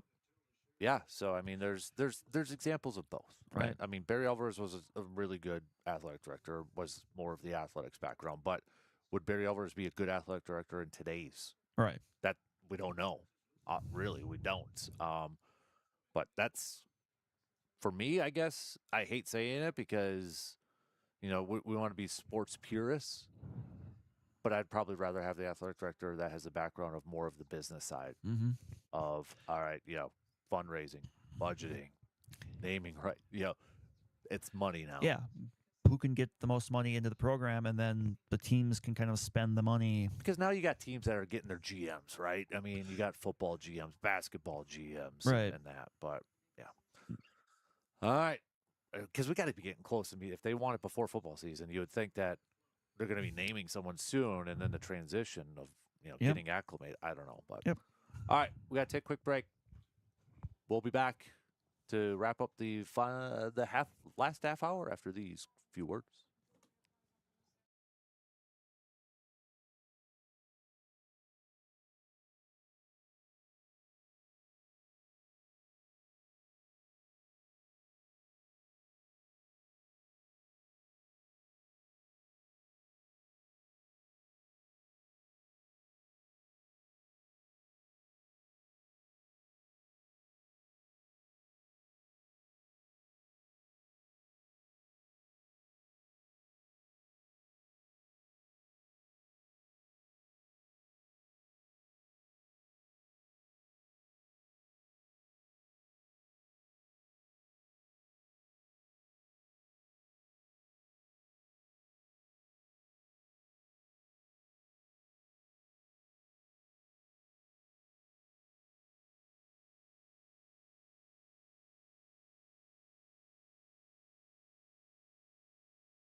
I had one more pump the brake, full throttle question for you. Pump the brakes, full throttle. Andrew Vaughn needs to play more. And the second question is, how does he play more? I guess I would say full throttle, but I think it's also important for people to know, like, his numbers against righties still aren't great. Like, his numbers against left-handed pitching in Milwaukee are ridiculous. Like, so much so that kind of bumps up his, like, it makes his numbers look better than he is. Like, but I do think you need to find a way to. So is this a very classic Bowers Vaughn switcheroo? I mean, it's one of the, I don't know, because he still played well. Like Jake Bowers, like I don't know if I would necessarily say like he needs to play, like Jake Bowers needs to play less. Like it's probably just going to come down to, just outfield time for Bowers. Mm-hmm. And then, but then you're right, because then obviously, if you're winning later in the game, you're going to go for one of your better defenders out there. And that's probably going to, move Bowers to first because he's a better first baseman than Vaughn, who's not bad there, but that's really all he should be playing is first base. Right. So I mean, it's a good problem to have. I think the number or the DH spot essentially being claimed by Christian Yelich kind of makes it difficult too. I mean, so yeah, he should, but not. I mean, I do also think that's important to kind of get the perspective of like. I mean, let's put it this way. This is just this year. But like his number, he's not really hitting for much power against righties, right? Which I guess he's not really hitting for much power in general. But good extra base. But like OPS of 695 against righties, so it's below league average. His OPS against lefties is 1364. Wow. He's slugging 800 against lefties. He's hitting 467 against lefties. So it's like, okay, anytime there's a lefty, you have to put him in the lineup. Yes, 100%. And that's how they've been treated. They just haven't faced many that many lefties. So, so I mean, the short answer, I guess, I would say full throttle, but maybe not as much as some people may think based on the numbers. I've been noticing my guy though, Salvatore, has been not playing, not just because of Bowers playing right, but even Blake Perkins is getting some more reps at him. And I've got to imagine it's again because Blake Perkins is a switch hitter, righty lefty matchup sort of thing. Should I be more concerned? But when you look at his limited last 7 games, which is only 17 at bats, he's hitting over 280. Right. But that's the thing too, is if you're going to go that route where Vaughn plays more, Frelick's probably the guy that's going to be on the short end of that. Because against righties, then you're going to still have, Churio's going to be out there no matter what, and then Garrett Mitchell, yeah. So your outfield's probably going to be Churio, Mitchell, Bowers. Because Mitchell over Frelick just because of the power aspect. And and he's just hitting better. Like defensively, I think you're good on both. Either way, you're fine in either of those. But Mitchell's just been a better offensive player, and that's kind of what you're looking for at that point. Yeah, I'm just getting nervous. Trade deadline. That would be one chemistry wise. You can't trade Salvatore Frelick. I will make that case. Please do not do that. Just I don't want that to happen. I'm really worried about the offseason now. Yeah, that would probably be the time. Do you still feel like it's Mitchell? Because Luis Lara is going to be it. Yeah, it does feel like something's going to have to give this offseason, because if Lara plays the rest of the year at AAA and continues doing what he's doing, like they're going to have a plan for him next year. Does his height limit him from playing center field at the major leagues? I don't think so. Okay. I don't think so, because the range is still there, the speed, like he's still he wanted to go. I believe he wanted to go glove in the minors, so it's like he can still go get it. But you're not going to call him. You're going to have a plan for him to play a lot, and it's a numbers game. It's gonna someone comes in, someone's probably going to have to go out. Yeah. I just hope Sal gets more opportunities and starts to produce a little bit more. Maybe you should go back and start playing third base again. No, don't do that. He's a great defensive fielder. He made another great ankle catch, make it look like it was nonchalant. Was it the other day? So, golly, I'm getting nervous. I need somebody to tell me it's okay. It's okay. No, it's not. You just said you need someone to tell you it's okay. But it's not. Let's be real. It's nerve-wracking if you're a Sal fan, but it's sports. It's not just baseball. But I'll still be a Sal fan, even though I've got quite the collection or accumulating some of the Salvatore. Well, hopefully, if we would have did collection, this, but... our upcoming podcast a year from now. Oh, God, that might be number one. That might be number one. In case you don't know, we're doing a pod after this. Heartbreaking departures from our favorite teams. Yep. So, do you have a brewer? Yeah. Okay. I've got a few. Do you really? Yep. I don't have a brewer on mine. Okay. So I'm trying to think. I've got, I would say pretty much every, I tried to do one for every sport, but I can't think of a I departure. I didn't try to. It's just kind of how it worked out. Like for my, I've got. Okay. Yeah, I've got, I would say, I think 4 different sports. Ooh.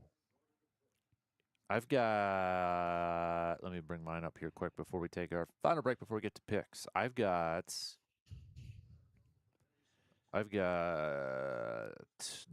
Mine's only 2 sports. Okay, I won't give it anyway. Do you have any honorable mentions? I do. Okay, I don't. So. Okay. Because I feel like it should be surprised because you're bigger Brewer fandom. And yeah, I've got a couple Brewers. Because I don't have. I'm trying to. I'm sure you're going to say a couple. It might not be like, oh crap, I forgot that. Well, no, like there's definitely one on here that I'm sure probably wouldn't register for you. Yeah. But like a Brewers one. Yeah. But it did for me. And I'll be able to explain why. Maybe I have an honorable mention. I'll throw an honorable mention Brewer one I just thought of. Okay. I hope I can remember it in like 25 minutes when we do this. 20 minutes when we do this. So, all right, we'll take our final break and we'll get to some picks as we start to wrap it up here. We'll be right back in just a couple minutes.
Time to wrap up things for the week and, well, for the next week. Again, reminder, we're going to be off all next week, but don't fret. We'll be back July 6th, Monday, July 6th to begin. It's going to be a big day because that is I believe, the first day of the new NBA year. I think that was the first day that the Giannis trade can be announced. A lot of these other trades can be announced. So it's so dumb. It is.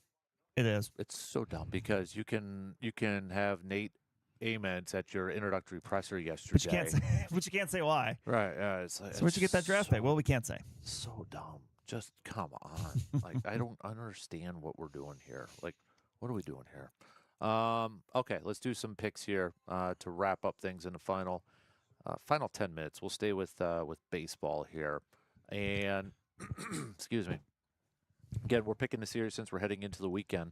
We've got Reds, Pirates. Pirates. I'm going to go Pirates, too. Astros, Tigers. I got to mute that. The Baja Man will come after you? Yeah. I will go Tigers. Yeah, I'll go Tigers, too. How about the Nationals versus Baltimore? Ooh, that's a rivalry. That's a close proximity. I will go with the Nats. I'm going Washington as well. How about Texas and Toronto? I'm going to go with Toronto. I'll go Toronto, too. Arizona versus Tampa Bay. Tampa Bay. I'll go Tampa Bay. What could have been one of the better rivalries of all time, the Yankees and Boston. Yeah. Boston won last night. I say Yankees win the next, so they end up splitting. I'm going to go with Yankees, too. How about Philadelphia versus the Mets? Ooh, another one that's a bit of a rivalry. I Does feel it like matter, though? No, Philly. I don't know if the Mets are going to get that immediate new manager bump. Yeah, I'm going to go Philly, too. How about Seattle versus Cleveland? I'm going to go with Cleveland. Yeah, I'll go Cleveland, too. Kansas City versus the White Sox, who right now, if the playoffs started, would be in as a division leader. I'm going to go White Sox. I'll go White Sox, too. Colorado versus the Twins, who are only 1.5 back from a wild card. I'm going to go Twins. Yeah, I'll go Twins. Miami, who, come on now, they're in this thing, too, Hanging man. out, yeah. Miami versus the Cardinals. I'm going to go Miami. I am going to go with Cardinals. Athletics versus Angels. Athletics. Yeah, Athletics. Don't overthink that one. Dodgers, Padres. I'm going to go Dodgers. Dodgers. I feel like Dodgers, Padres have played a lot already Right. this year. Yeah. So are they not going to play a lot towards the end of the year, which I think is a mistake? Yeah, probably not. I mean, I know there's division games near the end, but maybe it's just everybody else. Mm-hmm. Dodgers. Braves, Giants. Braves. And then finally, Cubbies, Brewers. I will take the Brewers to win 2 of 3. I am going to go, I'm going to go Brewers taking the series 2-2 out of 3. I'd love a sweep, but I'm going to play the odds here.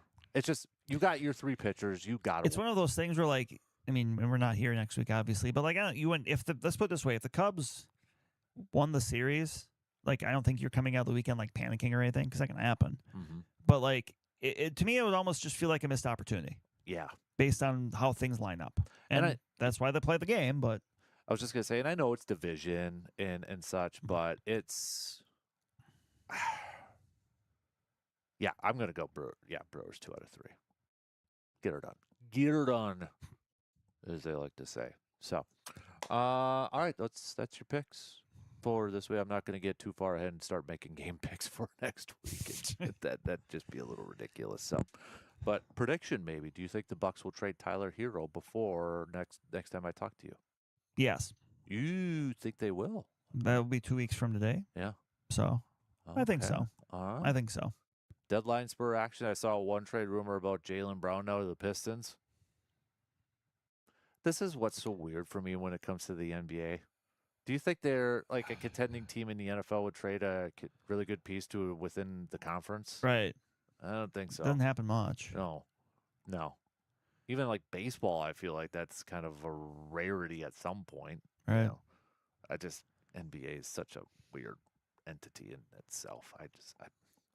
This is what bugs me about sports, mostly for basketball. I was talking about this earlier in the week, and maybe we could kind of dive into it more when we do our podcast, but I don't feel like there was a few, but when we were kids, as much player movement Right. as there is, and I'm not saying there shouldn't be trades, and I'm not saying that there shouldn't be free agents, but it's just it stinks as a fan. I think more so for younger fans to see the amount of player movement from their favorite teams. Because they don't fully grasp that yet. Right. Like why? Right. But you're right. Like in the NBA, like even just look at the Bucks. Obviously now with Giannis, but some of the other great players in history, and that like I feel for it was Shaq going to the Lakers was like the first big one. Mm-hmm. And yeah, there were other ones at that time too, and then it kind of set the trail. Barkley going from the Sixers to the Suns was one. A little bit earlier in that time frame, but Kareem obviously going from the Bucks to the Lakers. Right, I'm sure at one point, even in the earlier to mid '90s, like Clyde Drexler to the Rockets. Good one. Like where you just have these people in your head that are so notorious for one place. Mm-hmm. And that's and that does make it a rarer when you get a David Robinson, when you get a Karl Malone, when you get a Tim Duncan. Hey, Karl Malone played more in one place. I don't care. I don't recognize the Lakers legend Karl Malone. But like, I know I met you. It's I guess I think more of it from like the whenever this might be a good research topic, surveyor. I don't know if you're still listening.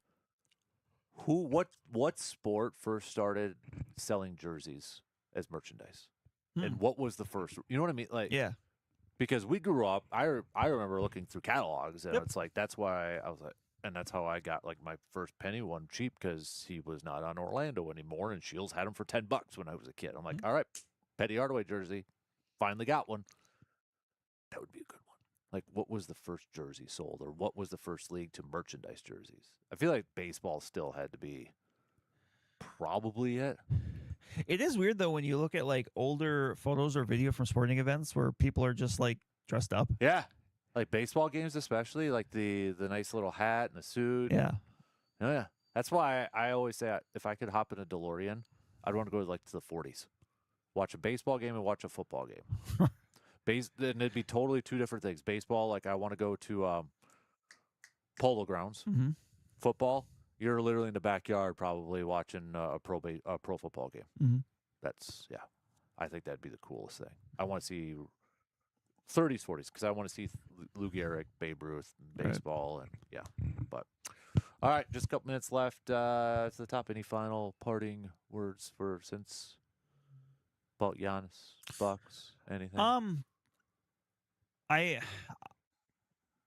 I'm like, it's one of those things where I hope, like, even if you're one of those people that were just by the end just kind of sick of it and ready for it to be done, like, don't underestimate kind of what his impact was here. And I would even go not just beyond the play, like just making the Bucks relevant in the state again. Yeah.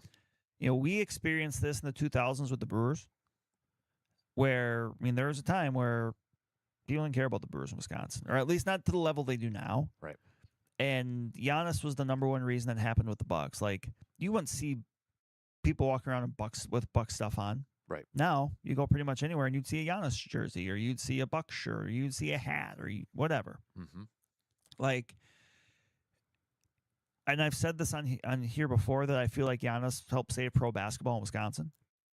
And I think, like, there's a lot of things that his legacy ultimately will be with Milwaukee, bringing a championship, being that homegrown, guy that kind of bring the team back to relevance. But to me, that's as big as any of them, because it's very possible that if Giannis doesn't develop the way he does, the Bucks are not in Milwaukee right now. Mm-hmm. I think that's a fair point. And I think maybe they're the team that's in Las Vegas. Or Seattle. Yep. Yeah, good stuff. All right, shot clock's going to cut us off. Again, just one more time. We will not have a program next week, but we will be back on July 6th. So don't angry messages. Although I do appreciate it. Like, that means it's good to know you care, but yeah. Then you miss me, so that might. All right, keep sending those. So just think of some good questions to ask him when he gets back. Yes, exactly. All right, have a good rest of your day, and a good weekend, and a good next week, and a good 4th, which is next week. We'll talk to you on July 6th. See you then.